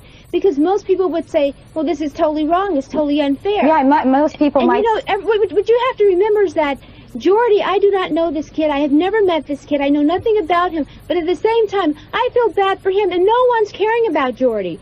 Jordy is in a very bad position. Even if it's not Michael, his parents have put him in a bad position. And there are a lot of Jordys out there. Have you talked, LaToya, with your parents since making the statements last night in Tel Aviv? I haven't spoken to my parents, no. What's your reaction to what your folks had to say, LaToya? My mother is very much aware of all the children that were there, all the boys that stayed there. And she is the one who always said that Michael, excuse my expression, but he's a faggot. And she would say, that damn faggot, I can't stand him. And that's what she would say all the time, and she knows it. And now she's denying it, and that's what hurts. But what hurts more than anything else is that if she knew that, then why didn't she say something about it or do something about it or get help because she felt that he was bothering little kids? I didn't understand the fact that he was bothering little kids. I didn't understand why the checks were written. She was the one who was trying to explain these things to me. You claim but that... now she's denying it and covering it up. You claim that the reason your mom is siding with Michael is because your parents and the rest of your family are afraid that they'll be cut off financially from him. He supports every last one of them. Jermaine lives in that house. His children lives in that house. Everybody lives there. He supports them. You know, your mother also... And I must tell you this, too, Katie. By the way, Michael and I lived at home from anywhere from 10 to 15 years alone without the other brothers because they married very early. They do not know the same Michael that I know. They don't know him whatsoever. And they never did. And when they would come over to the house, Michael would say, have them make an appointment. And I was the in-between guy, like a go-between. I would have to make excuses and say, well, he's busy, he's in his room. He'd run up to his room and say, I don't want to see them, I don't want to be bothered with him. And these are his own brothers. And I would have to make up excuses, and I go, Michael, but they're your brothers. I don't care, I'm busy. Your mom also said that she thought your husband was a con man and a thug and accused him of beating and brainwashing you, and basically your folks say you're just out for publicity. That's totally untrue. First of all, I don't need it. They also said I was doing it for the money. When you do a press conference, do you do that for the money? I think it's time to speak up and save innocent children. Have you spoken? No one has spoke up. Go ahead, LaToya, I'm sorry, go ahead. No one has really spoken out properly. No one has said anything about these children. And I think it's totally unfair. You have to ask yourself a lot of questions. There are a lot of questions to be answered and asked at the same time. How many young children do you believe Michael? Sorry? How many young children do you believe Michael victimized?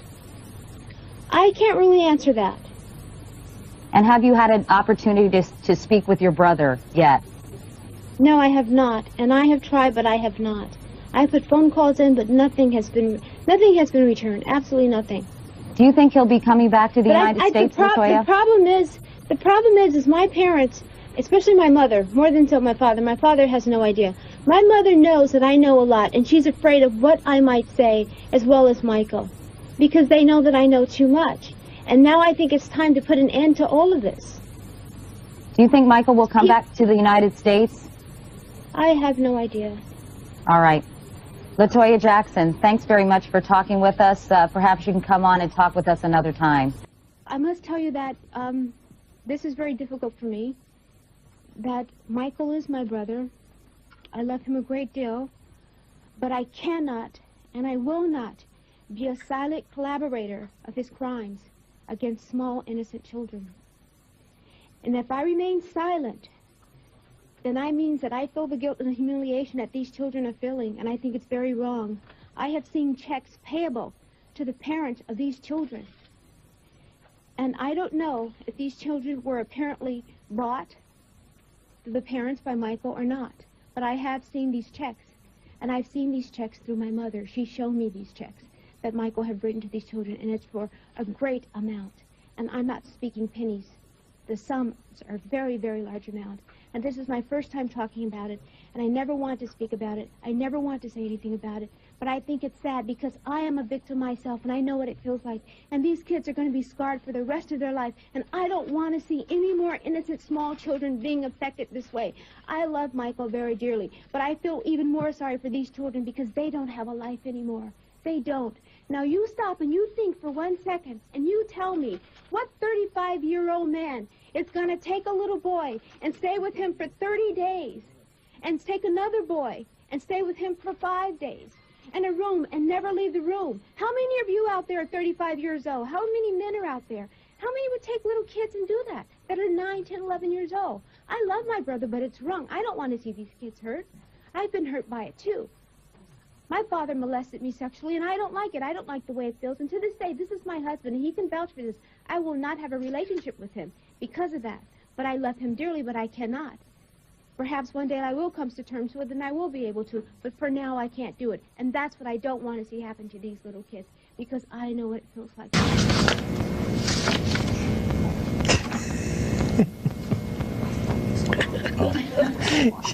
She can't stop.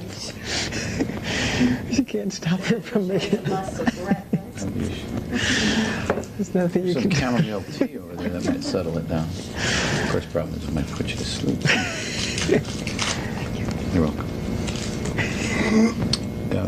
Mr. Jackson, in the latter portion of 1993, there were some allegations leveled at you concerning improper conduct with some young boys. I assume you're familiar with the fact that those allegations were raised. Is that right? Yes.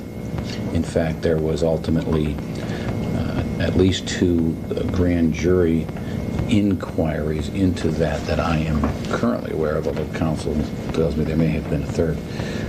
Were you aware that grand jury investigations were conducted into those allegations? Yes. Strike that. Did you know at the time that the grand jury was investigating these matters that they were in fact investigating? In other words, you didn't find out after it had completed. You knew in advance that people were being subpoenaed to testify. In advance? Yeah, poorly phrased. Let me rephrase it. It is my understanding that some of Neverland Valley Ranch employees were subpoenaed to testify before the grand jury. Do you know that to be the case as well? Yes. Are you familiar with a person named Jordy Chandler? We're not going there. Don't answer. We're not going to get into who he knows and doesn't know. If you want to ask a question, go ahead and ask it. But I believe it's beyond the scope of discoverable matters in the case. Whether he knows of Jordy Chandler? Right. You're not going to allow me to ask him any questions about Jordan Chandler in any fashion? Well, we'll take them one by one, but... Well, I can't ask him whether he knows him. I suppose that would sort of preclude other ones, don't you think? Yeah, probably would. And may I ask for the record what the basis upon which you are going to refuse to allow this witness to disclose whether he knows Mr. Jordan Chandler? As you know, counsel, during the course of discovery in this case, you have already gone into, and I think Mr. Sanger has already gone into at some depth, a deposition that was taken in the case of Jordy Chandler versus Michael Jackson, given by Adrian McManus. There are issues that are certainly relevant to my interest as to why you inquired as to those depositions that Adrian gave. And you're now telling me I can't even ask whether he knows the man or go into any such areas? Yeah, let me Isn't there a quote that comes to mind of what's good for the goose is good for the gander? Oh, come on, Karen. What? Aesop's fame. Let me just make sure my understanding is clear. Is it your position that you will instruct Mr. Jackson not to answer any questions that pertain to the issue of Jordy Chandler in any way, whether it be claims leveled by Jordy Chandler, if any, or discovery in the Jordy Chandler case vis-a-vis Adrian McManus's deposition and allegations that she testified falsely? Any of that you're not going to let him go into? That's right. I believe that's correct. With respect to the motivations that are, in your view, germane to the allegations made in the complaint, my client has testified that he knows nothing about those matters that you want to explore his motivations on. So therefore, there's a lack of foundation. But let's just go do what you want to do. You've raised something that sort of catches me by surprise. You say your client has testified that he knows nothing about these matters. Is this at today's deposition you're referring to, or some other deposition that I was not present at? Today. That is strange, since I have not asked about that issue until just now. I have not asked about the allegations specifically. I have asked about investigation. Were you aware that Jordan Chandler or his family on his behalf filed a lawsuit against you? Yes. Okay. Were you aware that at some point in time in that lawsuit, Adrian McManus gave her deposition?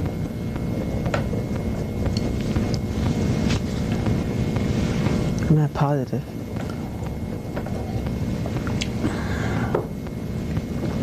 Your answer confuses me. How do you mean you're not positive? You don't know whether she gave her deposition or not? Exactly. So then, if I understand it correctly, you are not going to allow me to go into any areas in connection with Brett Barnes. Is that right? Well, you can ask. There's nothing I can think of, but if you... I'm not going to categorically say you can't ask anything about him, but I don't think there's anything relevant. So irrelevant that I'm not inclined to let you get into it unless there's an area that you believe is directly tied to the case. Well, I believe it, but I have a feeling that my believing it's not going to convince you of much. To your knowledge, Mr. Jackson, were you ever accused of having sexually molested Brett Barnes? Won't answer that.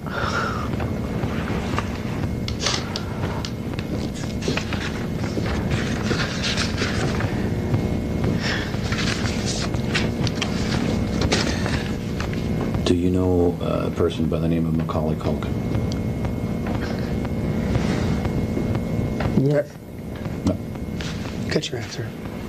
What happened at the house? That's what all these things that people are that's concerned what's so about. weird, you know. What did happen? Nothing happened, you know. I mean, nothing really. I mean, we played video games, you know. We played it as an amusement park.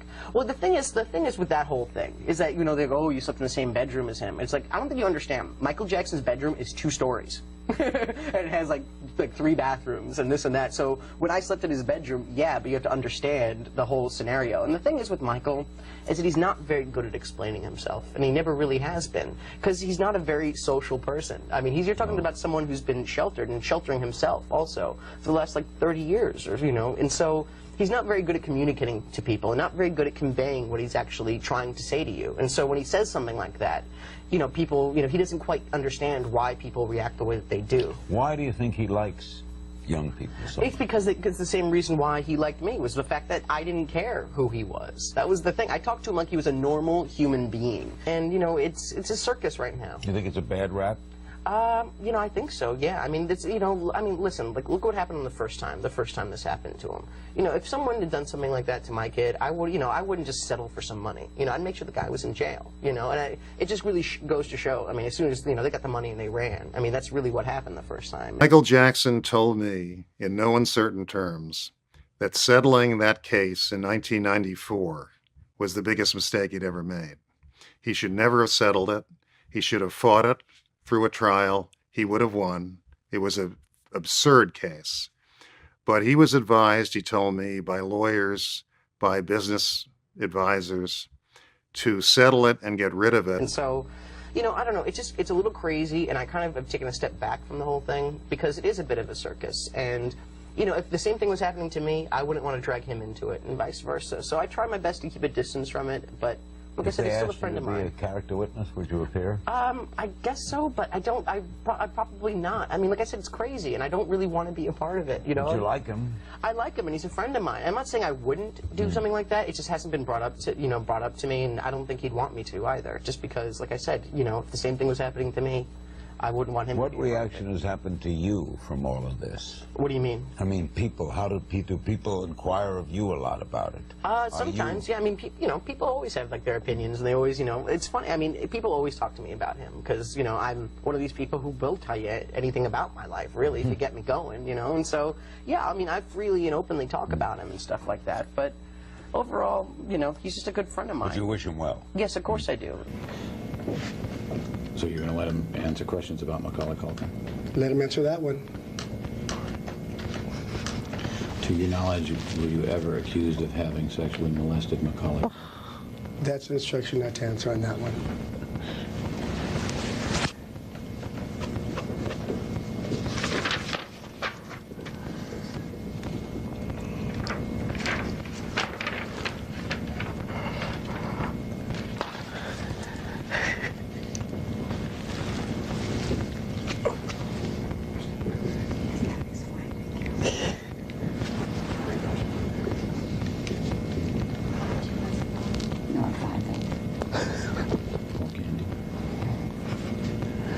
This is as good a copy of the document as I have available to me at this time. Let me ask you this. Do you recognize the handwriting on these two sheets? Yes. Do you know whose handwriting it is? It's mine. Do you know what these documents are? Yeah. What is this? Crazy stories that people have created. Things I wanted to set straight in an interview.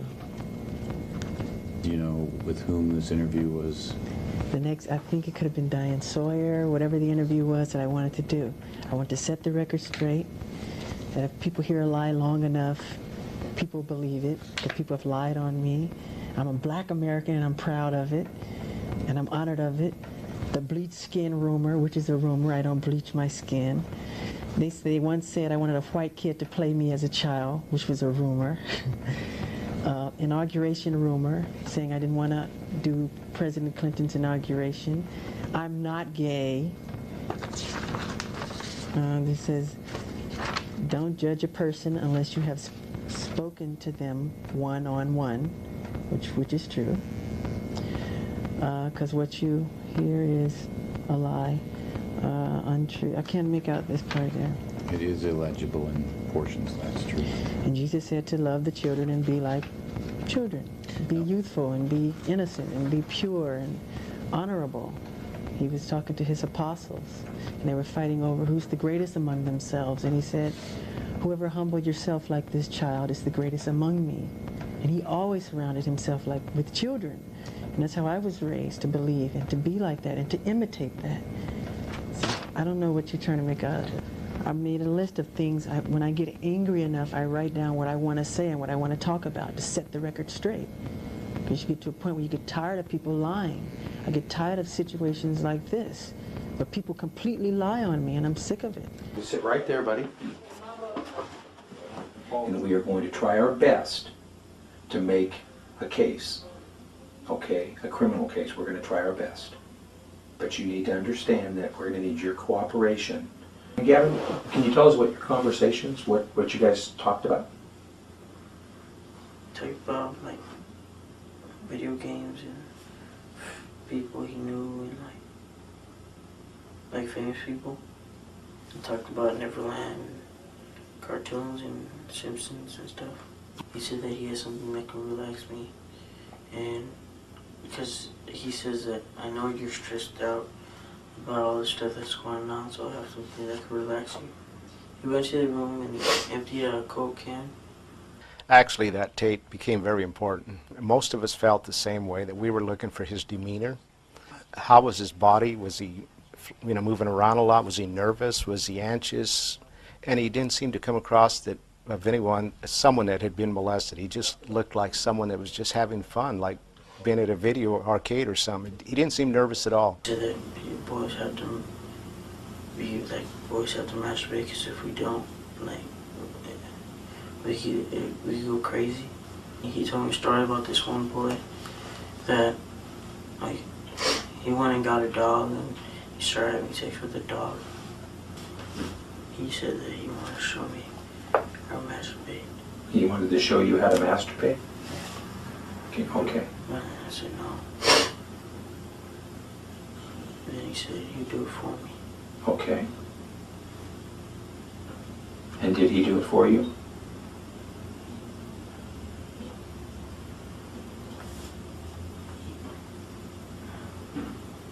Go ahead, Kevin, it's fine.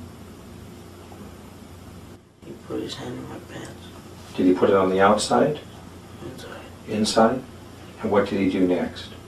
He started masturbating me. Okay. Then after a while, I told him I didn't want to do that. Did he stop? I told him not. And he kept on doing it. I told him he kept on saying that he wants to teach me, and I told him no. And what, did he finally stop? Yeah, after like a long time. Did you, do you know what ejaculation is? You know what that means? I have no idea, but I don't really know. Did any white stuff come out that you remember? I don't know. You want something to drink? You're doing a very good job. Let me get you something to drink, okay, buddy? Where are those drinks at? Trial witnesses testified that they found Gavin and his brother masturbating to porno when Michael wasn't on the premises. Also, records show that earlier, Gavin said that his grandmother told him the story that if you don't masturbate, you go crazy. But with the sheriffs, he seemed to substitute Michael for the author of the story. Michael Jackson has done wrong. Michael Jackson has done wrong to you and to your mother, and his friends that work for him, or his employees, have done wrong. After you've been through hell. Exactly. So, the Michael Jackson case. Originally, there was a documentary in 2003 called Living with Michael Jackson, which showed Michael Jackson holding hands with Gavin Arvizo. And, essentially, a lot of people got upset, which triggered a criminal investigation into Michael Jackson. Now, tell me how you really started working on this case and what you focused on. Okay. So the onset of my investigation, at least, was an issue of trying to determine who these people were.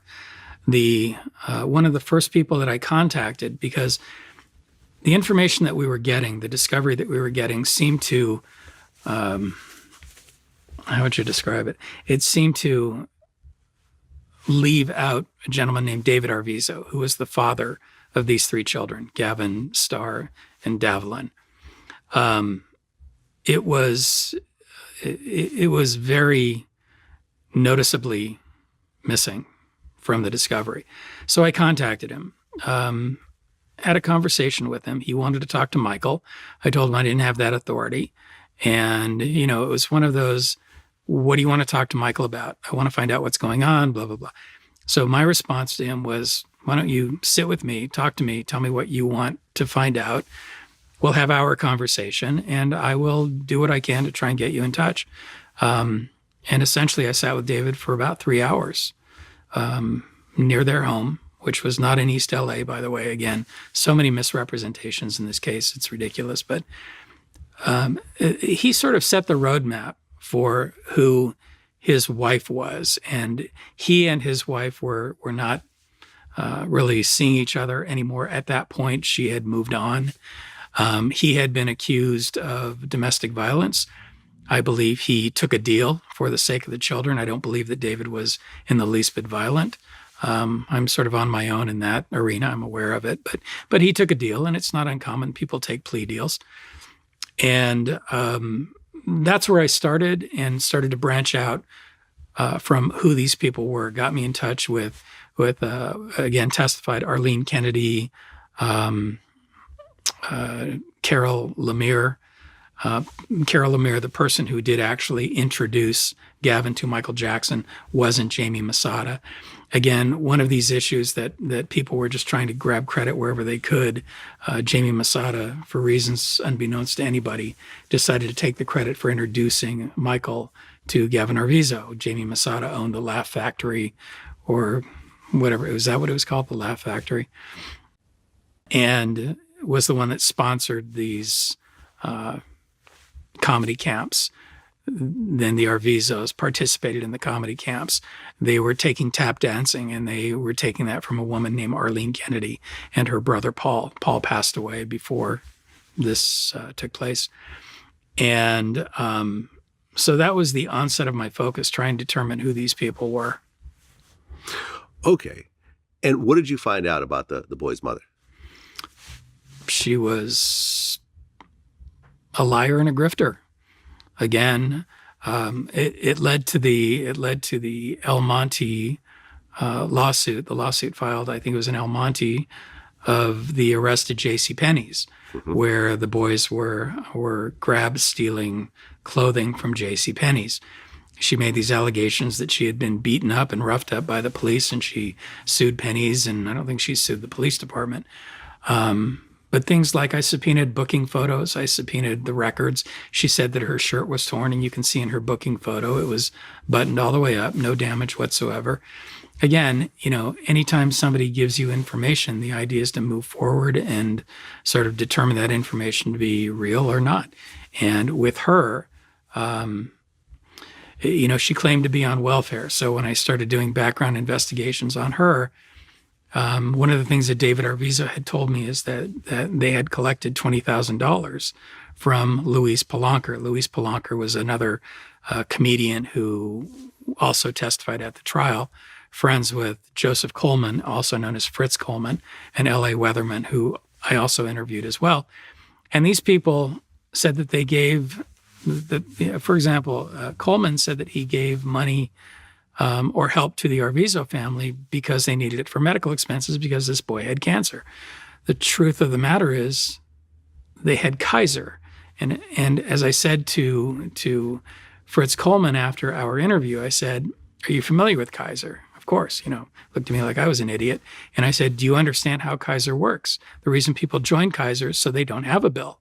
Mm-hmm. That's kind of the point behind Kaiser. Mm-hmm. So all of a sudden he's upset. Like, well, wait a minute, we gave them all this money and all this help. She portrayed herself as living in East Los Angeles, and these people that had gone to visit her went to this little, one-room apartment in East LA in a very bad part of town. The truth is that David Arvizo went and rented that from their home. They lived in South El Monte. David Arvizo rented this apartment because it was close to Sunset Kaiser, where Gavin was getting his treatment. And he was working at Ralph's grocery store main warehouse. So he was working now. He took to the graveyard shift so that he could spend the day at the hospital with his son. When we got the medical records from Kaiser, Janet was there maybe twice. David was going there every single day, but Janet was out hustling money from all of these people. I subpoenaed the records from Luis Polanco when I found out about the $20,000. I got 2 checks from her, $10,000 each. And each check had been endorsed by a woman named Maria Ventura, who was Janet Arvizo's mother.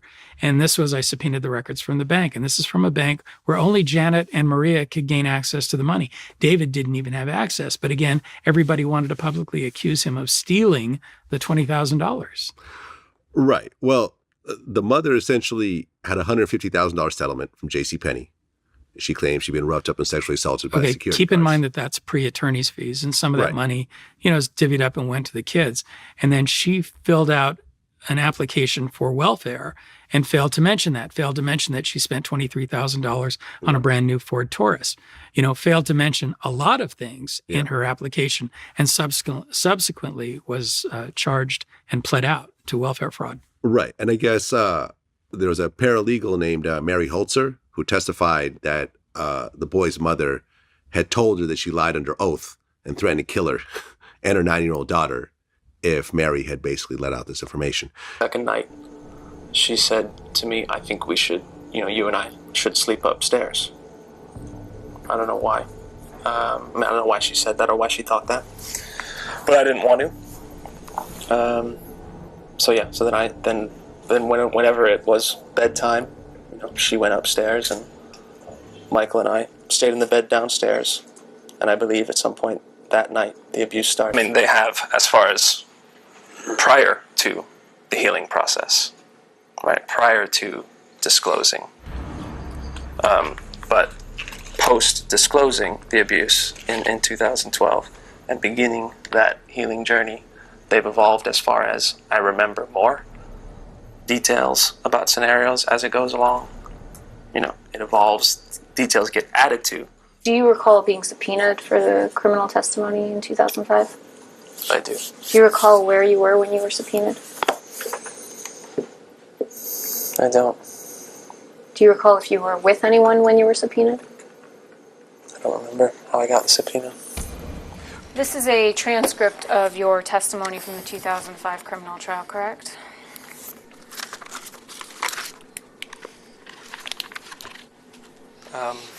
It appears to be that way. On line 18, you're asked, Mr. Robson, did Michael Jackson ever molest you at any time? And you said, absolutely not, correct? Correct. And that was a lie, right? That was a lie, yeah. Okay. On line 21, you're asked, Mr. Robson, did Michael Jackson ever touch you in a sexual way? And you responded, never, no, correct? Correct. And that was a lie, correct? That was what I had rehearsed with Michael. And you now claim that that was a lie, correct? That was not the truth, yeah. On line 24, you're asked, Mr. Robson, has Mr. Jackson ever inappropriately touched any part of your body at any time, correct? Correct. And your answer was no, correct? Correct. And you now claim that that was a lie, correct? That was not the truth.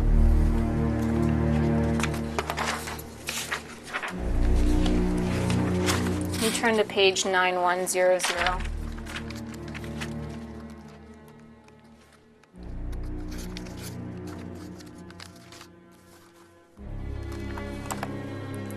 On line 14, you were asked, and at no time has any sexual contact ever occurred between you and Mr. Jackson, right? Do you see that? Yes. And your answer was never, correct? Yes. And you now claim that that was a lie, correct? That was not the truth. Did you cry at the memorial service at the Staples Center?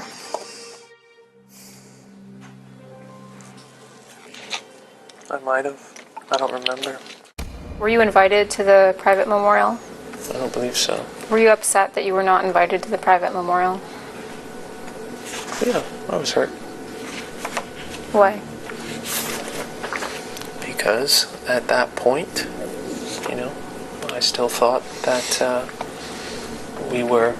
that Michael and I were close friends for a very long time, had a long relationship, that I would have been included in something like that. This is an email that you wrote to Jeff Thacker on June 26, 2009, correct? Yeah. Is the show that you're referring to in the second to last sentence or second to last line? You said, I wanted to write you now, so if you guys are thinking of doing any dance tribute to MJ on the show, I would like it to be me who does it. Do you see that? Yeah. Is the show so you think you can dance? Yeah, I believe so. Okay. is Jeff Thacker associated with So You Think You Can Dance? Yeah, he's a producer. It speaks to my compartmentalization at the time. First day at Neverland was Michael making physical contact with me, like his hand on my thigh, hugs, you know. It felt great. And out of all the kids in the world, he chose me to be his friend. And he's holding my hand.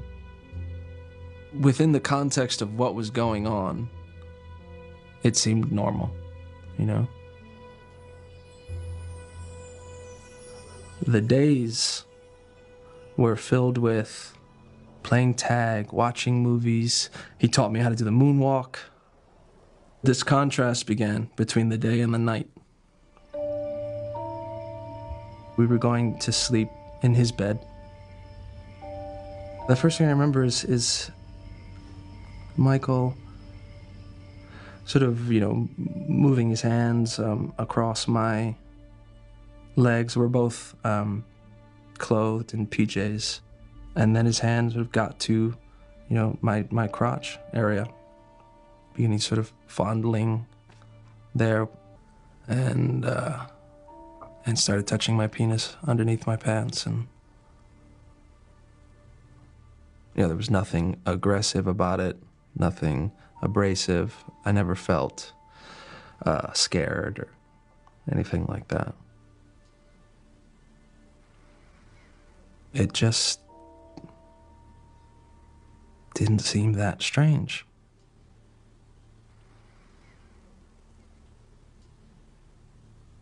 And then him guiding me to do the same thing with him. So moving my hands to touch his penis, which, you know, was erect.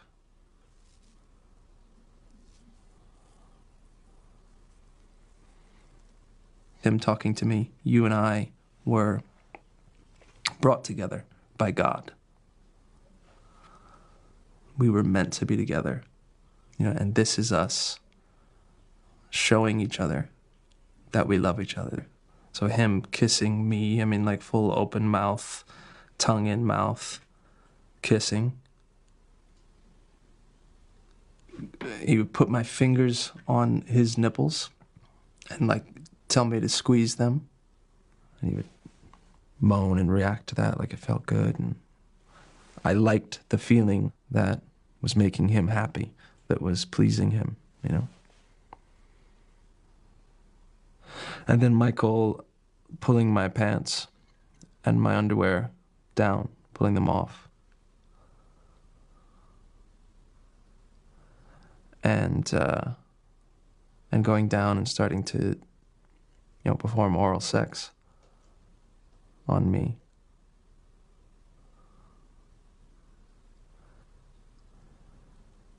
And I remember him putting my hands on his head when he was down there. I'll never forget the feeling of his hair. That was rough, almost like a Brillo pad, like this roughness. And he's down there, and you know, with his mouth on my, you know, 7-year-old penis. You know, quickly it turned into having me perform oral sex on him too. My reaction to leaving Neverland was incredible. I remember having the time of my life with Michael. I was about 15 years old, and I remember him just sitting down with me, you know, being like, you know, this is kind of like what you got to do, Aaron, in your future, and, you know, just stay focused and stay driven, always be a perfectionist. You know, I also went to the same vocal coach as Michael, Seth Riggs, for many years. So I really idolized Michael the way that you see Wade Robson and that other kid, whatever the hell his name is. When I see someone that is like, okay, you're a grown man, and when Michael Jackson was alive, you are backing him, you are up his ass, you are kissing his ass, you are there to testify for him under oath, and then when he dies, you decide that that's a good time to come out. No, what you're doing is you're actually stomping on an icon and a legend's grave. You're stomping on his grave. I just feel like why not do it when he was alive, man? Why not do it when he was being accused of all of these molestation charges? Why not do it then? Because and actually indict a perpetrator. I guess, is it at all possible that what they're saying could have happened? Not based upon my experience, because me staying with Michael Jackson, I hung out with Michael Jackson. I stayed at his house. I stayed in his bedroom. How old were you? I was 15. Oh, the filmmaker says that they were not paid for Leaving Neverland. They So had you don't filed, think- they had you don't- filed you don't- lawsuits. you don't think for the Wade interviews had that filed a they're doing- lawsuit. You don't think that for the interviews that they're doing, they're not getting paid? Because I've been offered 6 figures already for an interview, and I turned them all down. I told them to go fuck themselves. Like, Wade, I'm very disappointed in, because I don't understand. And then and then he's trying to tie my name into this shit, like putting like Aaron Carter. I'm not that guy. I'm not the one. Like I might be a pop singer, but I'm also from the fucking South. And you fucking come at me on some sour shit. You're lucky I got something to lose now. Like, because I would punch you in your face. I would. And then maybe I'd ask you, hey, are you telling the truth? But I'd punch you in your face first. Because what you're doing is you're stomping on someone's grave who's there for you, taught you things, did all these kind of things. And then you guys are sitting there talking about how you were molested and all this stuff. It's hard for me to understand. How am I supposed to understand that when my own personal experience with him was gentle and beautiful and loving and embracing, and that was it. Now listen to this. I have to tell you this. Okay. So after I left the party, and the next day I smoked weed with Michael, and then I get in the limousine and I leave. I get back to the Sheraton Hotel at Universal over here. There's 4 FBI agents waiting for me in the hotel room. And my mom's there and she's like, tell them what happened. And I'm like, what do you mean tell them what happened? And I sit down with them and they all ask these super sexually exploiting, questions, backsided questions. And I knew that at my age already. And I looked at all 4 of them and I said, are y'all crazy? I said, what you think I'm going to do? Tell you that Michael did something bad so that we can sue him for money? That's what I told him. I was like, you're crazy. And I looked over at my mom and I was like, are you serious, Mom? I was like, what is going on here? Why are you letting this happen? And she goes, well, I think something happened. I think something. I'm like, really? That man did nothing but be hospitable, kind, loving, giving, everything you can think of. We rode 4-wheelers for 5 hours, me, him, and Chris Tucker in the mountains at nighttime after his birthday party. Him and I hung out and talked pretty much all night. Got a couple hours of sleep. I wake up. He's not even in the room. He pulled out a cot for me in his room because I asked him. I was like, I want to hang out with you. I want to be around. It was Michael. Yeah. I want to hang out with him. I wanted to hang out with Michael. He pulled out a little cot or something. I laid on the cot. I wake up in the morning. His bed's made. There's a cleaning lady that wakes me up. I keep asking, where's Michael?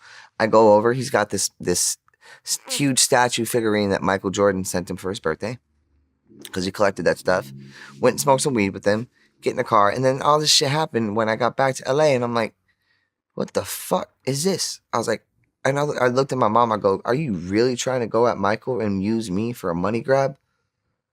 I was like, nothing. And I looked at him right now. I said, nothing happened. I said, Michael was flirting with girls right in front of me. Actually. Yeah. And it was hilarious because he was very charming. And that's what Michael was going through. And he knew that everything that was happening to him was not kosher, it wasn't right. And it disturbed him greatly. And he kept saying it over and over and over again. Yes, Dr. Murray was the fall guy, but it's more to it than just that. He named names. He told me people. He told me to be careful of this one and that one. And in the beginning, I didn't, it's not that I didn't believe him. Who were the people that he was saying? people that surrounded themselves around him, people that worked with him, people that were with him the last days. Any specific names? Michael wasn't capable of doing these shows that he was supposed to do. Michael only agreed to do 10, and it's because they had him on such a tight rope. To Rabbi Shmuley Boteach, author of the Michael Jackson tapes, Michael Jackson's personal mentor and rabbi. Rabbi, thank you for being with us. Thank you for having me, Nancy. Are you surprised at the verdict and also $2 billion, Rabbi? Well, Nancy, you're a moral person, so let's go beyond just the legal implications of AEG. They may not be more legally culpable, but give me a break. AEG didn't know that Michael had drug problems? You just showed video of Michael turning up to the 2005 trial in his pajamas. The whole world knew Michael had drug problems. Michael was treated for drug problems. And I find it astonishing that AEG Live, since Michael was not close to his family in the last years of his life, didn't they have a certain responsibility to go beyond the greed and the money and actually look at how gaunt he was in the This Is It documentary? He looks terrible. He looks emaciated. And if you look at the funeral that AEG Live staged, with Michael's family's participation, to be sure, it was a concert. There was no mourning. There was no tragedy. It was turned into a global concert, and everyone was making cash even off a man's funeral while he lay dead in a coffin, having orphaned his children. So this is a stunning and shocking act of immorality by all the players, because beyond the music left to us, this guy is dead. And I find it just crushing that no one seems to be culpable. You said about Dr. Conrad Murray, at the very least, he was found culpable because, of course, what he did was negligent. These will be my final show performances in London. This will be it. This is it. And when I say this is it, it really means this is it. An involuntary manslaughter, a felony, Dr. Murray. How do you plead? Your Honor, I am an innocent man. I therefore plead not guilty. Thank you. I truly feel that Conrad Murray is simply the fall guy.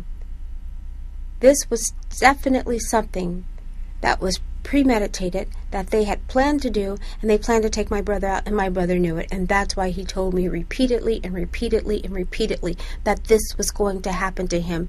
He explained it to me. He explained it's because of my catalog, which is my publishing, and they're after it, and they want it, and they want their hands on it, and they want to take it away from me.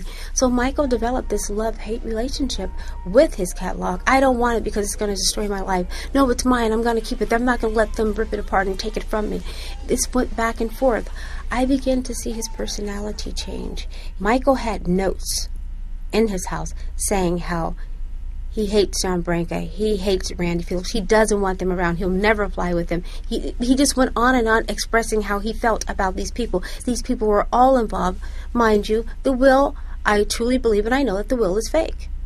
Because Michael was in New York when the will was signed, and they say he signed it in LA, and he did not.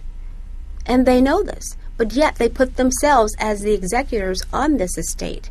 There was another guy that was in the will, Barry Siegel, but he pleasantly removed himself from it. Why would he do that? Because he knew that it was fake and he wasn't going to get involved in the skullduggery. That's why. It is me, Karen Huger's wig, interrupting again, and I just want to say, have you gave me a thumbs up yet on this video? I don't want to beg, but it is very much appreciated. And if you have not yet subscribed, like I previously said, please do. And I know you hoes in the comments are talking about, damn, bitch, what's with all the interruptions? I'm going to unsubscribe. I'm sick of this. I know how y'all haters get down in the comments, and that's okay. But I had to interrupt and say my little one, too.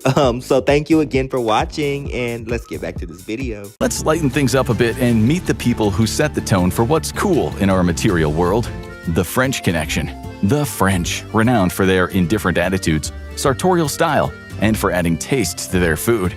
Okay, maybe they're not indifferent, but for centuries, they have led the world in haute cuisine and haute couture, setting the standard for fine dining and fashion. The French court was known for its fine clothes and luxury going back to the 15th century. Then the ridiculously dapper Louis XIV, aka the Sun King, came along in the 17th century and made Versailles into the style center of Europe. And today, it's French multi-billionaires who now own the world of style. For instance, we have the Wertheimer family, who own Chanel, a company handed down to them from their grandparents, Pierre and Coco. They wanted to make perfumes available to the masses, and that's what they did. They branched out into skincare, cosmetics, and clothing, and this family of trendsetters is now worth a staggering $108 billion. Even bigger than the Chanel clan is the high-end Hermès empire. Founded by Thierry Hermès in the late 1800s, it all started with a humble workshop crafting horse harnesses. We're maybe doing Thierry a disservice. Back then, horses were the main mode of transport, and Hermès harnesses were for the poshest riders in Europe. The company expanded into other leather goods, and a century later, the British royal family and Hollywood movie stars were walking around showing off their ultra-chic Hermès bags and jackets. A quick scan of their website shows just how much this stuff costs now, with a simple cashmere coat currently going for about $10,000. Now that sounds like a lot, but for some people you'll hear about soon, it's about 1 minute's interest in the bank. It was the grandson of Jean-Louis Dumas and his son Pierre that turned the brand into a global megastar. The Hermès Dumas family now have a net worth of $213.8 billion. It used to be much less, but they just had a cash bonanza. Their stock tripled. You could argue that they don't have much control over us, but let's be honest, plenty of people out there aspire to own a $200,000 crocodile skin handbag. The French masters of style don't stop there. One family that owns a share of your life is the Bettencourts, an outfit that goes all the way back to the Normans. You name it, the Bettencourt family has done it. From jousting in American politics to writing science fiction novels. But their present cash cow is the brand L'Oréal, which under the matriarch François Bettencourt-Mier gives the family a net worth of about $100 billion. From starting out in hair dye in the early 20th century, L'Oréal is pretty much now on every supermarket's cosmetic shelves in the entire world. They own a multitude of brands, from Garnier to Guy Laroche to many more. If you've never used a L'Oréal product, we congratulate you for surviving so long living under a stone. However, they are not the wealthiest of the French-style kings. There is one family whose business is right up there with the largest multinationals of commerce, tech, oil, pharmaceuticals, cars, electronics, and street drugs. We're talking about LVMH Moet Hennessy Louis Vuitton, a luxury brand founded by Bernard Arnault. His family-run empire is presently worth in the region of $233 billion, making them one of the wealthiest families in the world. And if you're wondering if they got this rich just from selling stuff that most people can't afford, like champagne and brown bags, well, they're much bigger than their name suggests. When you walk through the department store all around the world, many of the brands, Kenzo, Bulgari, Givenchy, Christian Dior Couture, Celine, Tiffany, and Tag Heuer watches are owned by LVMH. Those are just a few names. They own dozens, and given the profit margin on some luxury goods, including the $5,000 handbags, is around 80 to 85%, they are rolling in the dough. But it's not as if this family controls France, as you'll now see some mega-rich families pretty much run entire nations, and then they start bothering other nations. The monopolies. If you play Monopoly, the aim of the game is to own as much as you can. The streets, the properties, power, transport, everything. The more money you have, the easier it is to crush your competition. In reality, this kind of maneuvering is much easier in developing nations, where weak anti-competition laws and government officials with a taste for kickbacks make sure that the right palms are greased. This brings us to the Slim family and its patriarch, Carlos, who for a long time was the richest person on the planet, a man The Guardian once compared to a Mexican drug cartel. At the time of the article, 2019, Mexico's economy was the 15th largest in the world, but its per capita income of about $9,000 globally ranked in lowly 70th place. Like so many billionaires in the developing world, Slim wasn't born with extreme wealth, but by the time he was 12, he was already buying shares. Later in life, he was buying up Mexico. Like any good Monopoly player, he took over the entire board: finance, construction, airlines, chemicals, tobacco, copper and mineral extractions, retail, hotels, beverage, and of course, telecommunications. Then, when he'd bought up most of Mexico, he started looking toward the north and south. Of course, he wants a say in the information world, so with his 16.8% share, he owns the biggest share in the New York Times. Before that, the Times had called him a robber baron and a crony, but it's been much kinder since. Around that same time he got involved with the Times, he donated $100 million to the Clinton Foundation, a foundation the BBC called controversial, and Politico says was a billionaire bash of corruption and a few good deeds. Slim's family is currently worth about $102 billion. In India, another country of stunning highs and depressing lows, two mega-rich families also own a huge slice of the pie. One of them is the Adani family, who make money from commodities, mining, electricity, food, natural gas, etc., and is worth about $111 billion. Unsurprisingly, these guys also own media, having a majority share in the massive TV news network NDTV. Maybe the channel will now be reluctant to publish news about the infamous Adani family corruption cases and what Forbes recently called their intimate connection to a, quote, global web of offshore companies. The other big Indian outfit is the Ambani family. These guys are worth about $116 billion, money that comes from electric, retail, finance, infrastructure, and entertainment. To carry on with a theme that you might now be noticing, they also own news media, and lots of it. News 18, CNBC TV 18, as well as Forbes India and the First Post website. Those billionaires sure do love journalism. India is a king of crony capitalism, and it has some of the most eye-watering wealth disparity you will ever see. The rich there are also renowned for keeping their cash away from those annoying tax agencies, but India is certainly not alone in this respect. It's thought that globally the world loses about $500 billion every year in tax from rich people taking part in what's referred to as tax abuse. Okay, let's now have a look at a family that has been a big part of your life since you were a kid. This family doesn't own the media, phew, but Reuters says they do work under a cloak of secrecy. The sweet you can eat between meals. It's 1890 in a small town located in Minnesota. A young boy called Frank, stricken with polio, is watching his dear mother in the kitchen, dipping candies into chocolate. The boy grows up, but throughout life he never forgets those delicious chocolate-dipped candies. In 1911, after a series of business failures, he and his wife Ethel start selling buttercream candies to trolley passengers. There are a lot of happy people on those trolleys because Frank and Ethel now have the cash to start the Morrow Bar Company.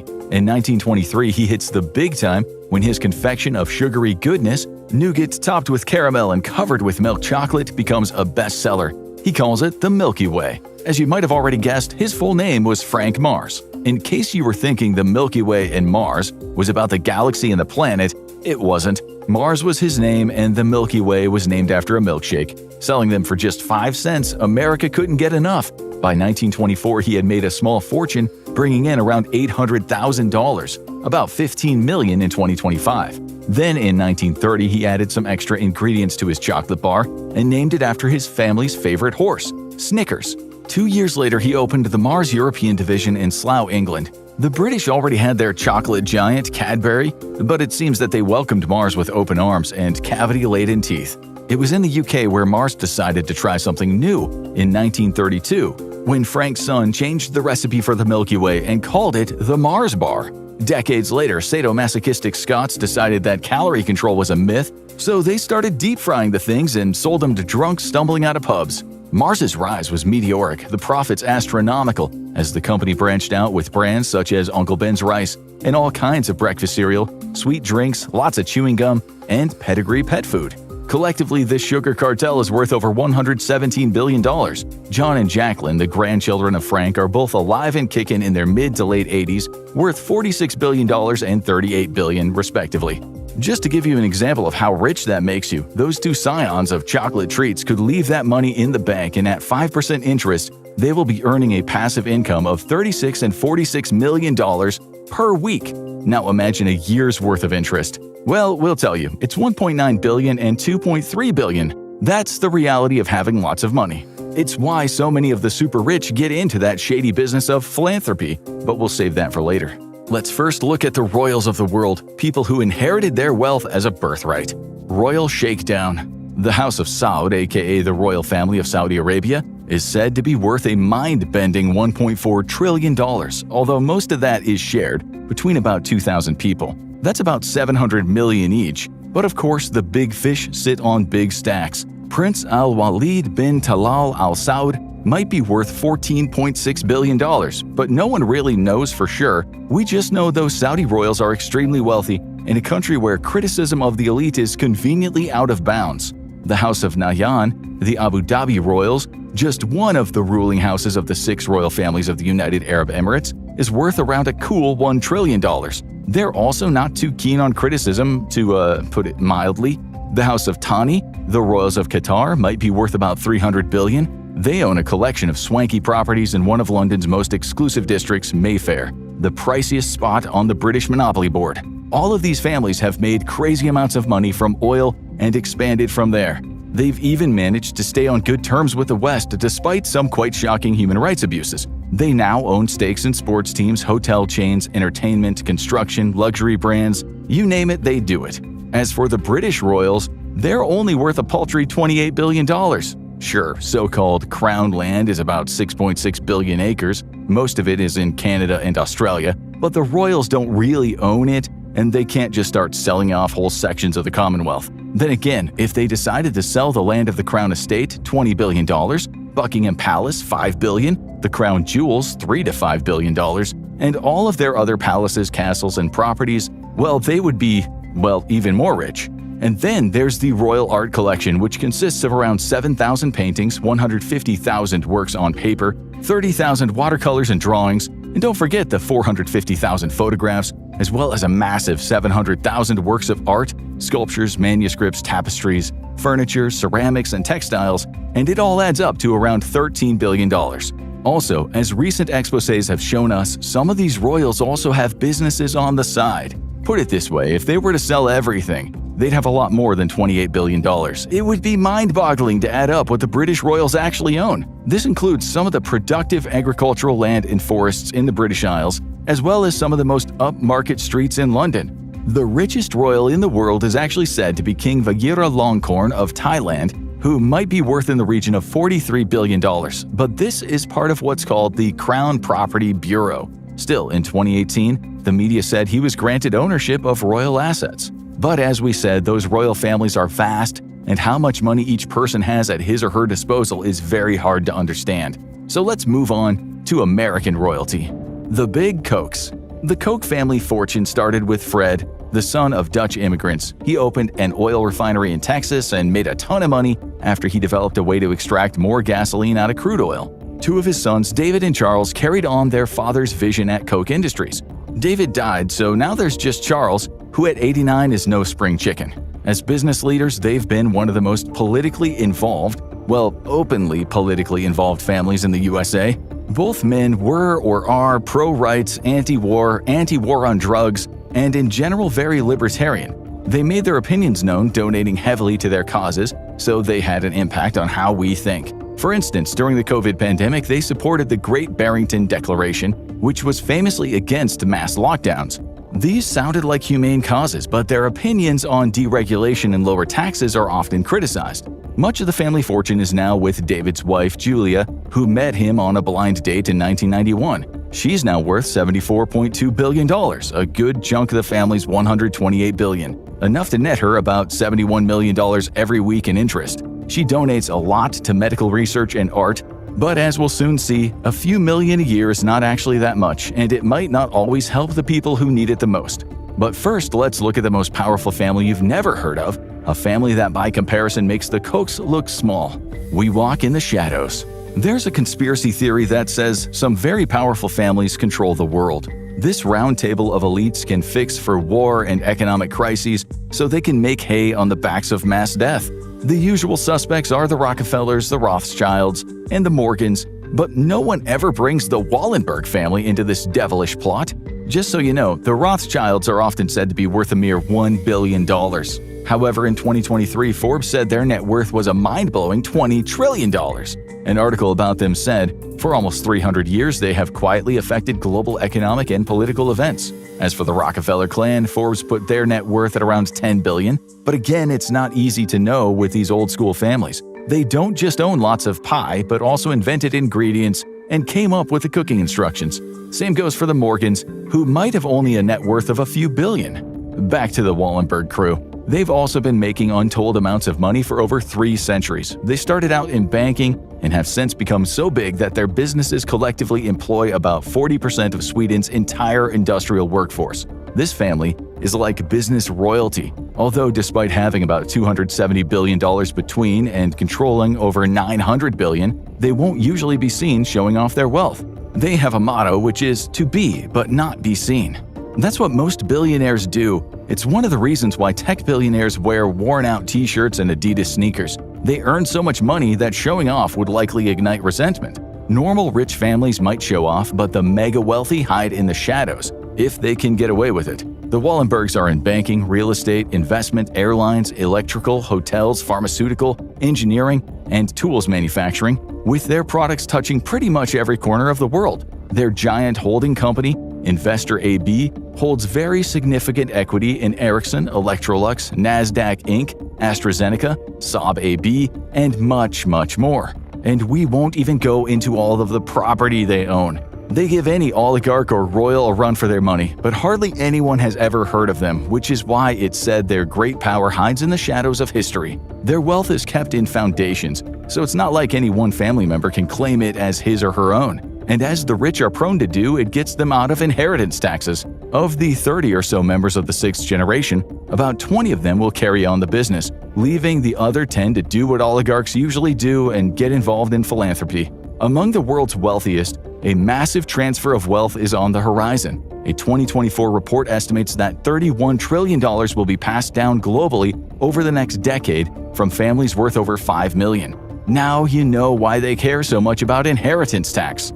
Okay, let's talk about the richest family of them all. Good old former blue-collar Americans who struck gold when they embraced the tactic, buy in bulk, sell cheap.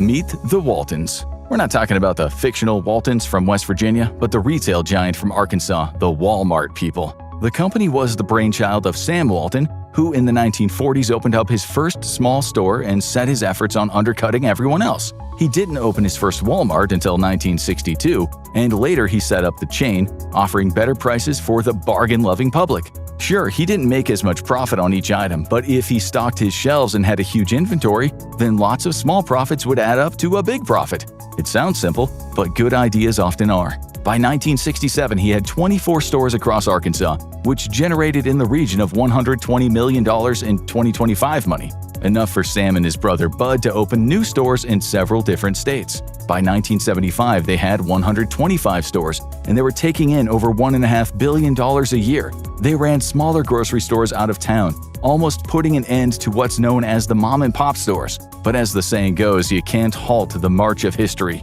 Of course, Amazon came along and tried to ruin Walmart's parade, but Walmart soon shaped up and also went digital. The company has since bought Asda, a large supermarket chain in the UK, and now you can go to Walmart in China, South Korea, and various countries in Africa and Latin America. Let's set up a game of Monopoly and you want to buy Park Place. What I can continually do is just print money, give myself more money, lower the value of your money by printing more. No matter how hardworking you are or how successful you are, I can always end up buying you for free. So how come if you or I make up money, it's called counterfeiting, but if the banks do it, it's increasing the money supply? How did the banks get this power? This is Jekyll Island, where in 1910, representatives from the Rockefellers, Rothschilds, Morgans, and other private bankers gathered secretly to draft the legislation that would create the Federal Reserve. Ed Griffin literally wrote the book on what happened at Jekyll Island. Central banks are banking cartels which have gone into partnership with the respective governments in the countries where they operate. And they've been given monopolistic power over the creation of the nation's money supply. That's what the politicians handed to them as a gift, you might say, for the partnership. Now, in return, what did the bankers do for the politicians? They promised to create money out of nothing, now that they've got this legal power to do it anytime the government needs it. And since 2008, we've witnessed the greatest fake money printing run in recorded history. This financial sleight of hand disguises the costs, hides who's to blame, and leaves us as debt slaves working to pay off the bill. I found it revealing that in the same year the Federal Reserve was founded, 1913, the Internal Revenue Service was also established. An income tax was then instigated so you and I would have to pay the politicians' debt plus interest to the bankers. The problem is we have a privately owned central bank system in the United States disguised as a government-owned system. Now, if you look in the telephone book here in the Washington, D.C. area, you look up for Federal Reserve in the blue government pages, it's not there. It's in the white pages right next to Federal Express. It's a privately owned central bank. What is the proper relationship, what should be the proper relationship between a chairman of the Fed and a president of the United States? Well, first of all, the Federal Reserve is an independent agency, and that means basically that there is no other agency of government which can overrule actions that we take. There is no other agency of government which can overrule actions that we take. We have a private bank that prints money on behalf of the Treasury. The Federal Reserve prints money on a debt-based system which creates scarcity. But it puts a group of insiders in a position of having access to all the data about the economy when we don't. So you have a small group of bankers who understand the data on how the money works in the economy, and it gives them the ability to print money in a way that the insiders are protected and everybody else is drained. Catherine went on to compare a healthy economy to a vibrant torus, balanced, freely flowing, and energized throughout, in contrast to what's happening in our current economy.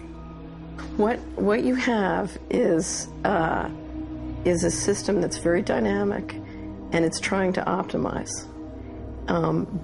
But intertwined in the core of it, you have a tapeworm. The way a tapeworm works in your body is it injects a chemical into your body that makes you crave what's good for the tapeworm and bad for you. You have a parasite that's very much manipulating and engorging itself at the expense of the whole. We live in a tapeworm economy where the financial elite are the tapeworm and they're feeding on us. And they don't like it when people blow their cover. After Catherine began exposing government corruption at the highest levels, the FBI raided her company and seized its assets. She was dragged through the courts for 10 years before being found innocent. So we've got the Federal Reserve, a privately owned corporation with a monopoly on creating money, but with no accountability, backed up by a government with a monopoly on force. The country got sold on the Fed as an institution that would help stabilize the economy and remain independent of politics.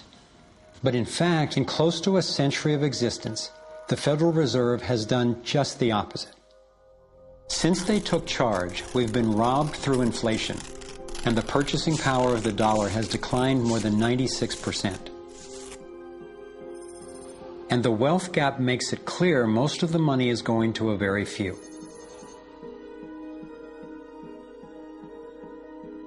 Only 16 years after the Federal Reserve was in power, America experienced the Great Depression. My research revealed that before the big crash in 1929, the elite bankers pulled their money out of the stock market. After the crash, they used that money to buy up cheap stocks and smaller failing banks for pennies on the dollar. Among the bankers who consolidated their wealth this way were the Rothschilds, Rockefellers, and Morgans. A similar scenario played out in the 2008 financial collapse, with the same bankers benefiting. In the years leading up to the collapse, the biggest banks, including Bank of America, Citigroup, and Chase, controlled by the Rothschilds, Rockefellers, and Morgans, were bundling and trading bad loans that they knew would eventually fail. It's like putting rotten oranges in a box and selling them as grade AAA. The bundlers of the debt knew it was only a matter of time before someone would open that box and see that the content was worthless, since they were the ones who packed the boxes in the first place. When the rotten oranges, what we hear about as unsound loans, derivatives, and credit default swaps, were finally discovered, everyone was impacted. People lost their homes, their jobs, their businesses, and their retirements. Meanwhile, the biggest banks who created the problem in the first place were the ones who got bailed out. Why's that? Why would the Federal Reserve give trillions to the banks, even though the majority of Americans were against bailing them out? And why not help those most in need rather than the perpetrators of the financial collapse? My research led me to believe that the same people who created the Federal Reserve, the Rothschilds, the Rockefellers, and the Morgans, still control it, and they use this scheme to bail themselves out at our expense. Many of the banks created are still the most powerful lobby on Capitol Hill, and they, frankly, own the place. I'm convinced that the near collapse of the economy in 2008 resulted from an orchestrated pump and dump scheme designed and executed by the big bankers to consolidate wealth and power. David Icke explains how he sees the Federal Reserve rigging the so-called business cycles. Stage one, it's like throwing a fishing line out. Stage one, you put lots of money, units of exchange, into circulation. You do this by pushing interest rates down, by making lots of loans. This is the part of the cycle we call a boom. Because there's lots of units of exchange in circulation, there's lots of money changing hands. That generates lots of economic activity. That generates jobs. And as more and more money is spent, there's more demand. So companies take out more loans of fresh air money to increase their production. People get confident in their everyday lives. Hey, you know, I work for this company. They've got lots of orders. It's really going great. My job's safe. I tell you what, we're going to have a bigger house. Then they start to change it. What they do is they pull the fishing line in. They push interest rates up. Now, fewer people, are taking out loans, and they make the criteria for having a loan from the bank stronger anyway. And also, now, as interest rates have gone up, a larger part of people's income is going to pay back the extra interest and not being circulated in buying things. Suddenly, there's nothing like as much money in circulation, and therefore, fewer things are being bought. Companies start to go down in terms of their profits. They start to shed jobs, and they start to go out of business. People lose their jobs. They can't pay the mortgage anymore of the big house they took out in the good times. Now what the banks are doing is starting to reel the fishing line in, because as they go bankrupt, companies and individuals, the banks get the real wealth, the property, the land, the resources that they had signed to them for lending merely figures on a screen. Now this economic cycle of fishing line out, fishing line back, lots of units in circulation, pull them in, has been going on for centuries. And what it's done, it's stolen and accumulated the real wealth of the world in the hands of the few.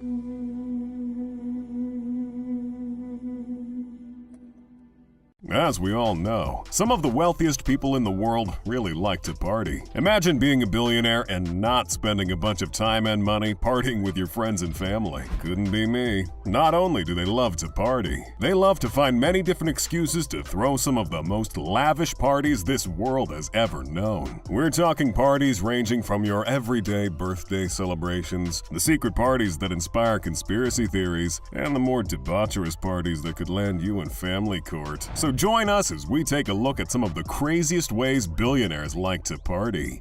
The billionaire parties that shape conspiracies.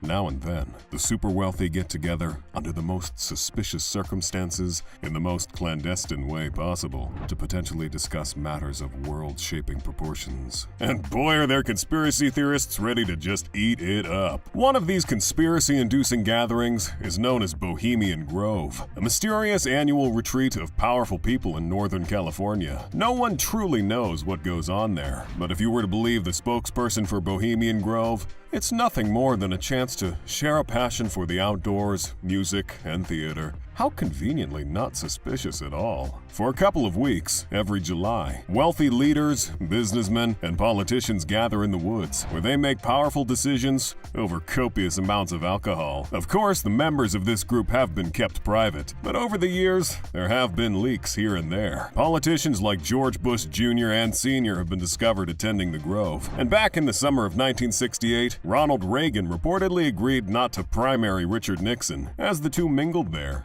Politicians know all about the Grove. Former President Bill Clinton once said, "That's where all those rich Republicans go out and stand naked against redwood trees, right?" And we know that world-changing events like the early planning for the Manhattan Project took place at the Bohemian Grove. Nothing like the fresh, woodsy air to help you plan out weapons of mass destruction. Bohemian Club, as it's known today, was founded in 1873 in San Francisco in Northern California. Many of the club's original annals, dating back to before the turn of the century, admit that local artists, writers, newspapermen, you name it, wanted a place away from the so-called backwardsness of the West Coast, the Judeo-Christian ethic. They found that place an hour and a half north of San Francisco, outside of the tiny town of Monterrey. Their annals even admit an obsession with the occult and what they called Druid rituals. Amongst the great redwood trees, they revived ancient ceremonies that in truth had their roots not in the Druids, but in Babylon itself.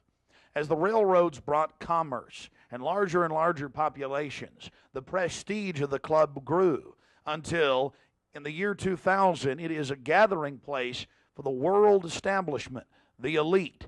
We're about to show you some of the key evidence documenting this.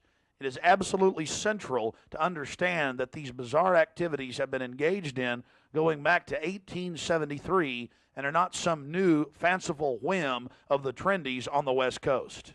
By the turn of the century, there was already a 10 to 15-year waiting list. Presidents from Howard Taft to Herbert Hoover were on the membership roster. Not to mention, later, famous war general Dwight D. Eisenhower, later to become president. The roster of the Bohemian Club reads like a who's who of the elite. Look at this photo taken inside the Grove back in 1963. There you'll see Ronald Reagan, and sitting two people over from him, later to become president, Richard Milhous Nixon. Frankly, we don't know if these men actively enjoy the things that go on inside the Bohemian Club. But one thing is perfectly certain from the evidence. They are forced to go and attend and take part in these activities if they wish to be elevated to the highest levels of the geopolitical power structure. Take George Bush Sr., documented member. And then, of course, there's his son. Now, the last 4 generations of Bushes have also attended the Skull and Bones Society at Yale, well known to be steeped in the occult. Then there's Bill Clinton, a frequent attendee. Upon closer inspection, the entire federal government at the highest levels is infested with Bohemian Club members. And it doesn't stop there. America's private run-for-profit Federal Reserve Bank, from its very inception in 1913, has been run by prominent members of the Bohemian Club. Central Bank Chairman Alan Greenspan was seen leaving the Bohemian Grove only 1 month before he was appointed chairman of the Federal Reserve. He had to be a made man, to be a member of the most powerful cabal on the planet. Historical records are clear from major universities. The Manhattan Project was planned and instituted and run from the Bohemian Club. All of this going on in an atmosphere of bizarre revelry. You're looking at an illustration from a November 1989 issue of Spy magazine. Spy goes undercover with Henry Kissinger, Merv Griffin, and William F. Buckley Jr. The story was clearly a shill, meant to misdirect the intensifying media coverage that the Grove was getting in the late 1980s. The writer's spin is obvious. They're just masters of the universe, big frat boys blowing off steam. We'll get back to this article later. Because you can clearly see that the mantra in the spin story has been picked up as a front by all the local media. Sure, they're elitist. Sure, they have some bizarre rituals. But what's the big deal? They're just having fun. If that was the case, why would David Gergen, presidential advisor to President Clinton, resign from the Bohemian Club and 17 other organizations when it was revealed in 1993? Organizations like the Trilateral Commission, the Council on Foreign Relations, the Bilderberg Group. But it's not just the Washington Times and the Sacramento Bee. You're looking at an illustration from the pages of Parade magazine, February 22nd, 1981. This story was the most accurate and revealing, detailing the so-called mock human sacrifice.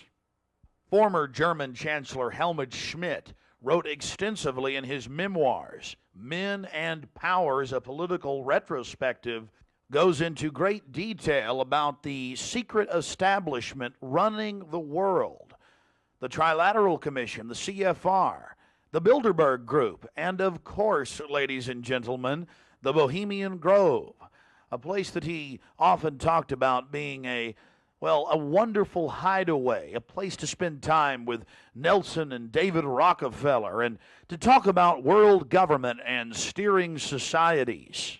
On page 225 of Men and Powers, he talks about it being one of the most astounding places he had ever visited in the United States, and how that feeling intensified over the years with subsequent visits. The book goes on for page after page discussing the corporate, private, governmental infrastructure of world government. Going back to the Spy magazine spin piece, they have lots of rosy illustrations of drunken establishment types dancing around having fun with the rituals going on in the background. They even admit that they wear bizarre Ku Klux Klan-style robes. And there's even a photo released by the Grove of the ritual being engaged in. They talk about the incredible security surrounding the Grove. And they even admit that a corpse, a sacrifice, is borne across the lake. But it's all in good fun.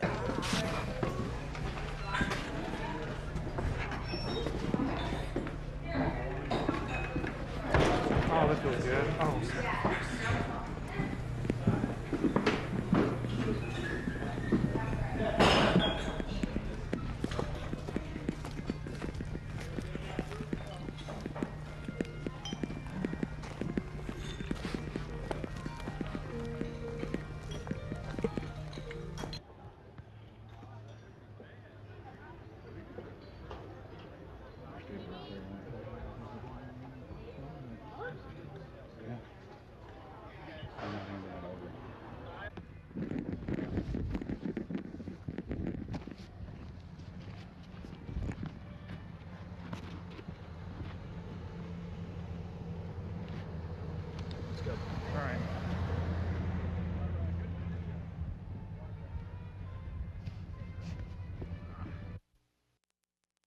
Just one of many signs sporting French with skulls adorned with other trappings of death. We also saw signage with Latin and other ancient languages. Now we're about to let you see a little bit of what's going on with the great owl.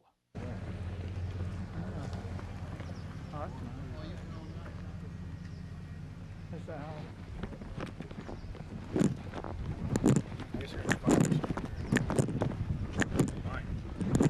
I'm getting this.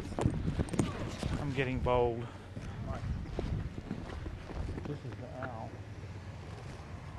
I'm getting this, Allie. Let's get out of here.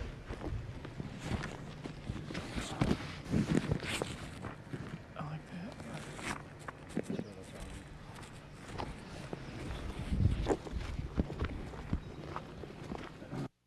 Here you can see the bottom of the stone owl with the altar and the eternal flame, a Aladdin lamp style urn that continually burns year-round, we're told. And here's a side shot from about 30 yards away of Moloch, the Canaanite deity to which children were sacrificed to in Babylon. And yet another slowed down close shot. Again, the eternal flame burning, the altar, the bottom extremities of the 40-plus foot stone deity, and there is a shot of its head as well. Another gathering of the super rich that has inspired several theories was the surrealist ball thrown by the Rothschild family, a family just dripping with conspiracy. If you haven't heard about the Rothschilds, let me tell you, they are the very definition of old money. They are an international banking and finance dynasty with operations all across Europe, dating all the way back to the mid-18th century. With centuries of enormous wealth and political power, The conspiracy theories just come naturally, and it certainly didn't help that in 1972, they decided to throw the most bizarre ball ever recorded. The ball was held in the largest and most lavish chateau in all of France, the Chateau d'If. The entire building was transformed into an interactive maze, but that wasn't nearly creepy enough for the Rothschilds. The servants and butlers were instructed to pretend to be cats when attending to their guests' every need. The rooms were filled with gutted and stuffed animals, taxidermied and displayed. Even the plates were covered in animal furs. Salvador Dali probably figured out there would be leaked pictures of the event, so he went ahead and designed for the guests some of the freakiest fashion costumes that'll haunt your nightmares, with Baroness Rothschild herself appearing wearing a golden deer's head with tears made of real diamonds. A very normal costume for a very normal party. What really went on in this party isn't known. As far as we can tell, this might have been the only party of its kind thrown by the Rothschilds, but it probably wasn't. Throwing crazy parties is half the part of being a billionaire after all. Would you eat goat cheese roasted in postcoital sadness with Audrey Hepburn? If you were invited to the Baron and Baroness de Rothschild's party on December 12th, 1972, you could have. Madame de Rothschild was the socialite of Paris, and she invited all these people to her chateau. The invitations were done backwards, so you had to read them in the mirror. And it was black tie, but you were expected to wear some sort of fancy hat. Many were inspired by art, like Magritte, another Magritte, Duchamp. Salvador Dali himself showed up, and he had nothing on his head because I guess he is surrealist. And when they arrived at this 1869 villa, they were greeted by butlers dressed up as purring cats who told them to explore. So all the guests wandered around and found all sorts of weird experiences, like random mannequins and weird sort of interactive installations. And if they made it to the dining room, they could enjoy extra lucid soup, sirloin, and of course, cheese with the sad postcoital tears. It's quite a party. Billionaire birthday bashes. Who doesn't love birthdays? It's everyone's excuse to party at least once a year. After all, you do have to celebrate surviving another 365 days one way or another. And if there's any group that's perfected the art of the birthday bash, it's the uber wealthy. You've probably noticed that billionaire birthday parties tend to make the news now and then. That's because they don't sit around having fun emptying a keg of beer with their friends, and even if they did, they probably did it in the middle of the Atlantic Ocean. Case in point, billionaire Ronald Perelman. He typically likes to celebrate his birthday parties the traditional way, on the coast of the Caribbean paradise of St. Bart's, aboard his mammoth 188-foot yacht. Guests at Perelman's birthday parties are usually other rich and famous people as well, so don't bother waiting for that email. Some of his guests have included Microsoft billionaire Paul Allen, Denzel Washington, and John Bon Jovi. If you want to talk about bringing famous people to party with you, though, there's no way you can't mention the legendary bash thrown by the mysterious Malaysian money man, Joe Low. Before he was accused of alleged international money laundering, Joe Low used his up to $1 billion in siphoned funds to throw a pretty sick 31st birthday party. He built what looked like an aircraft hangar on a vacant plot of land, which was in fact staging grounds for an A-list level party. The kind of party where you needed to know someone who knows someone before you could even serve drinks at. The hotel industry is a wild experience that helps you understand how disconnected the wildly wealthy are. I've seen the darker side of humanity: suicides, murders, spousal abuse, human trafficking. That shit stays with you for a long time. One weekend, a large group of around 60-ish people, they wanted to purchase out the entire hotel so they could just turn it into a giant orgy. The cost to buy the property was upwards of $250,000 for 2 nights at a time. That says you've got money to spend. They left a nightmare room. Blood, feces, semen stains. One of my bellboys came up and was like, "I've got a black light, I'm curious."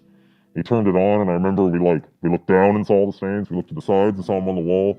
At one point in the bathroom, we looked up and saw them all on the ceiling, and we were just like, how do you do this? This is not human. Were you on the ceiling? I worked as an operations manager for around 10 plus years. I've worked in hotels where the average daily rate is anywhere from like $99 and then all the way up to boutique properties where the average cost is around $1,400 per night. In general, the higher up the price value, the more common it is to be treated like you're less than human. The people who are coming to visit you, famous pop stars and Russian oligarchs, they have a private plane that they get in a private vehicle with all tinted blackout windows. Sometimes they have security squads. They'll snap their fingers at them. Very large sense of entitlement where if they approach the desk, they are the only thing that exists to you in that moment. And that's what they came to expect from that level of entering a luxury hotel. Most people who visit boutique hotels are not coming for business. They're there for pleasure. There was a group of fabulously wealthy individuals. You can definitely get a sense of how much wealth they actually have when they're talking about things like buying a fleet of Boeings in the lobby casually. They would buy out this entire property. They were spending as much as a luxury wedding. And it was basically a giant swingers orgy. We'd have people having sex in the pool, people laying on our wine bars naked, a couple having sex on a balcony in plain view. So you're looking up at it. Our friend Diana's coming. I heard. I've known Diana for a few years now, but she's known Lisa for a long time. I haven't met her. What do I need to know? Diana is a firecracker. You and you're like a baby. This is like my baby that comes everywhere. So get ready. Okay. Oh, they're here. They're here. That's a birthday boy. Hi. I think I'm delivering something to the birthday boy, Harry. This is for you. This is a local Croatian wine that we brought back with us in the summer. Well, Happy look birthday. at that bottle of wine. Holy mother of God. Yeah. Hello, gorgeous.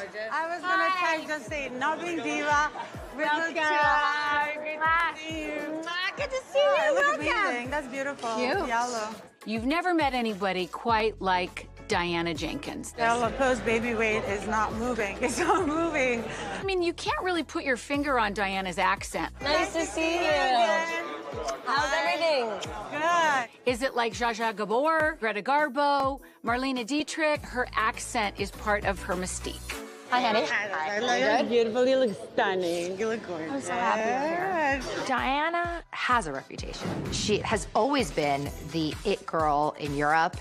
She hangs out with the glitterati of Hollywood, her yacht. I wasn't capable of being fully aware of what was going on around me. And it wasn't until I found myself in predicaments that I realized my perspective completely shifted, and I realized that I was in danger. But by the time I'd realized I was in danger, I was quite literally out to sea.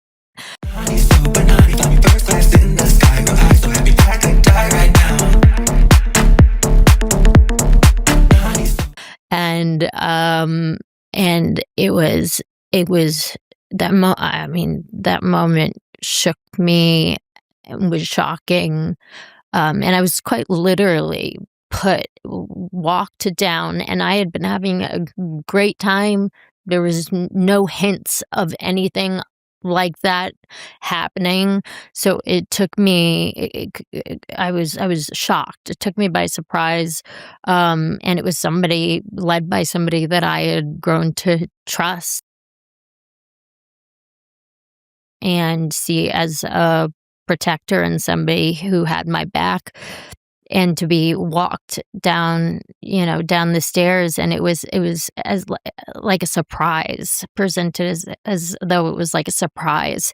And it was this very small room, and she physically put me in the bed next to this undressed man who was very famous, and had his hands like this, like this was just, an average day for him. This is something that happens all the time.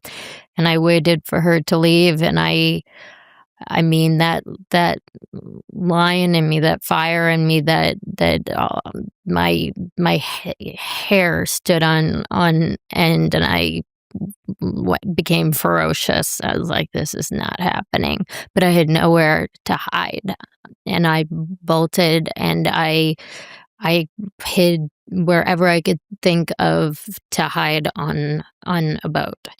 There was no jumping off and swimming away, and there was nobody who was going to. I realized that there was nobody who was going to be empathetic to my situation, that this was nothing new to them. Introduce me to this woman. Diana, Erica, Diana. Nice to meet you. Welcome. Believe me, I've heard a lot of stories about Diana Jenkins. He thinks I'm a gay man stuck in I am a gay man. Gay man stuck in a straight woman body. Yeah, I want to charter that yacht. I want to go stay in Paris for a month. Erica Jenkins. Doesn't quite have the right ring, but whatever. That is a lot of Cartier. How many rings do you need? Look it. Wait, Excuse me, there's another one it's here. not fair. There's so many. I have like addiction. There's so many of one to spare. Thank you. Over. Oh my God. Thank you. Oh, that one I like. Thank you so much. It's called Nouveau Riche, you know? You go from poor to rich so fast. You just want to You grab whatever you can get. Postcard. Have you guys seen her book, Room 23? No. It's really sexy.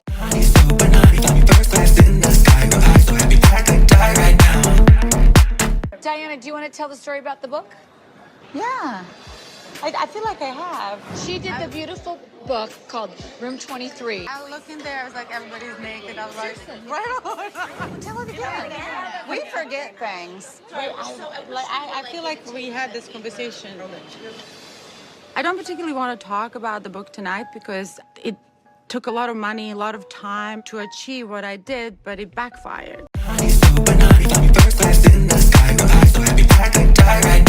I'd been let down so much before, and that when you really find somebody that you trust, like, you hold on to them for dear life, and you feel so lucky. So to be betrayed like that is just an awful feeling. How do you decide who you trust now?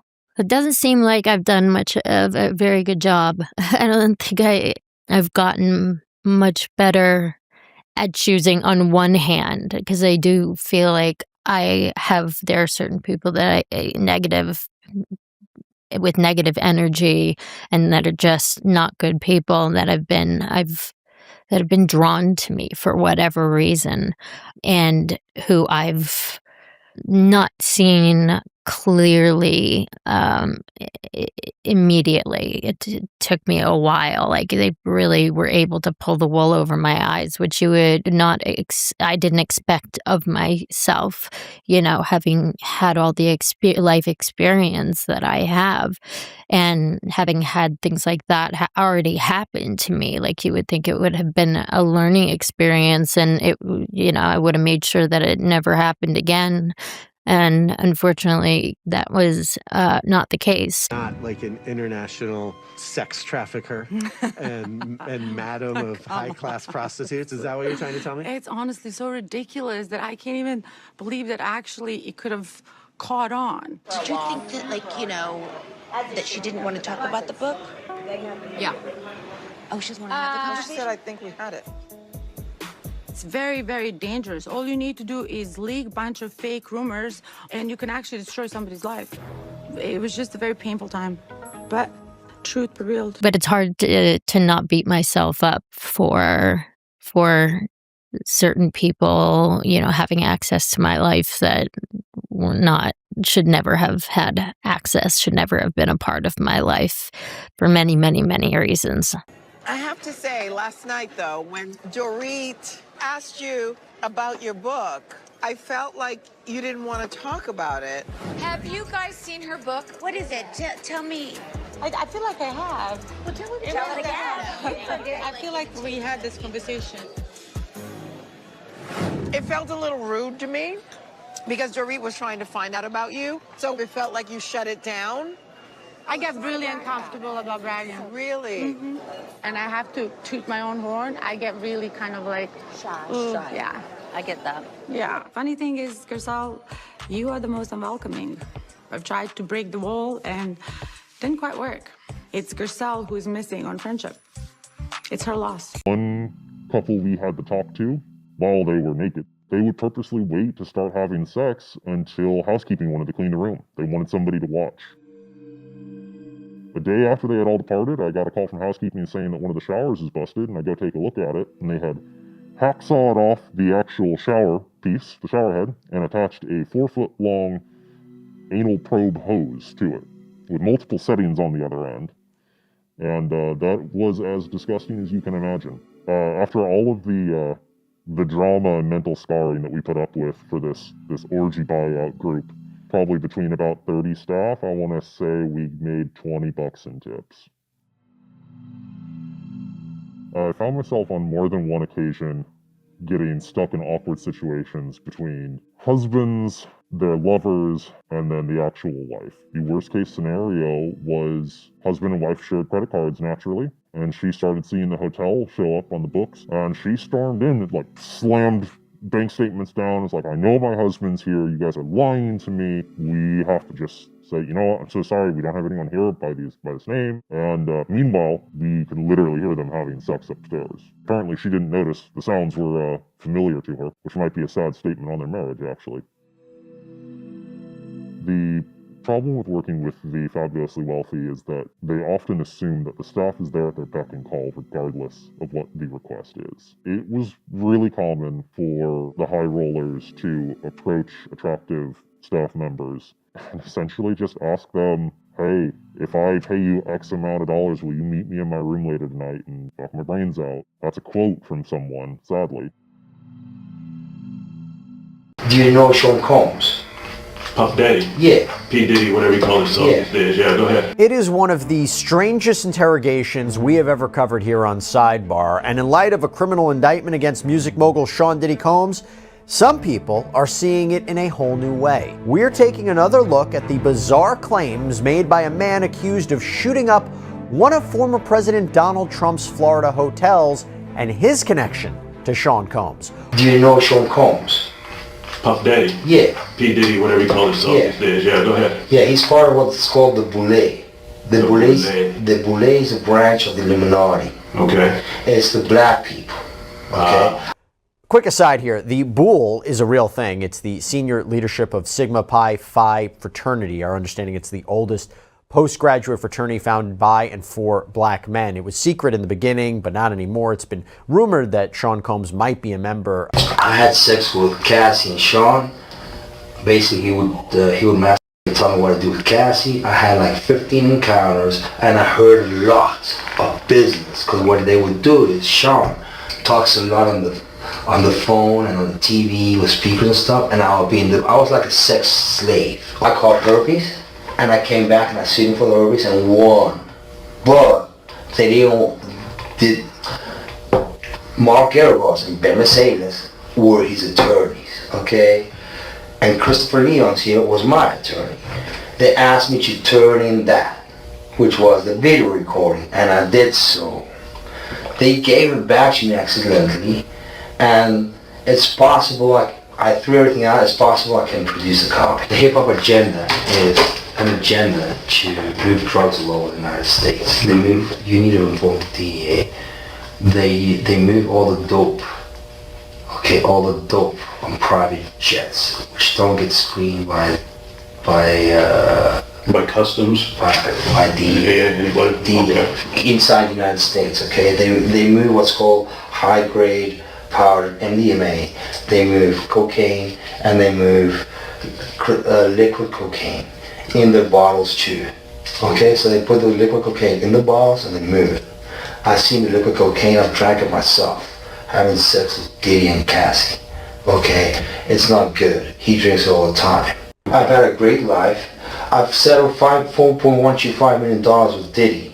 Okay, but he's scared that I was going to expose him. I don't want to talk about Diddy right now. I want to talk about you. Help me understand you. I got your wig, ho. Ha ha. Ew. Like JK, but like maybe not. But thank you for watching. But you hating ass bitches always have something to say. Hating ass bitch, but you're still watching my vids. What?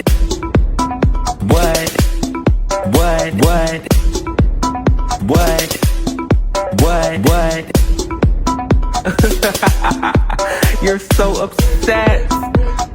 But that's like okay, because have a piece of bread, have a Xanax, relax, because I said what I said.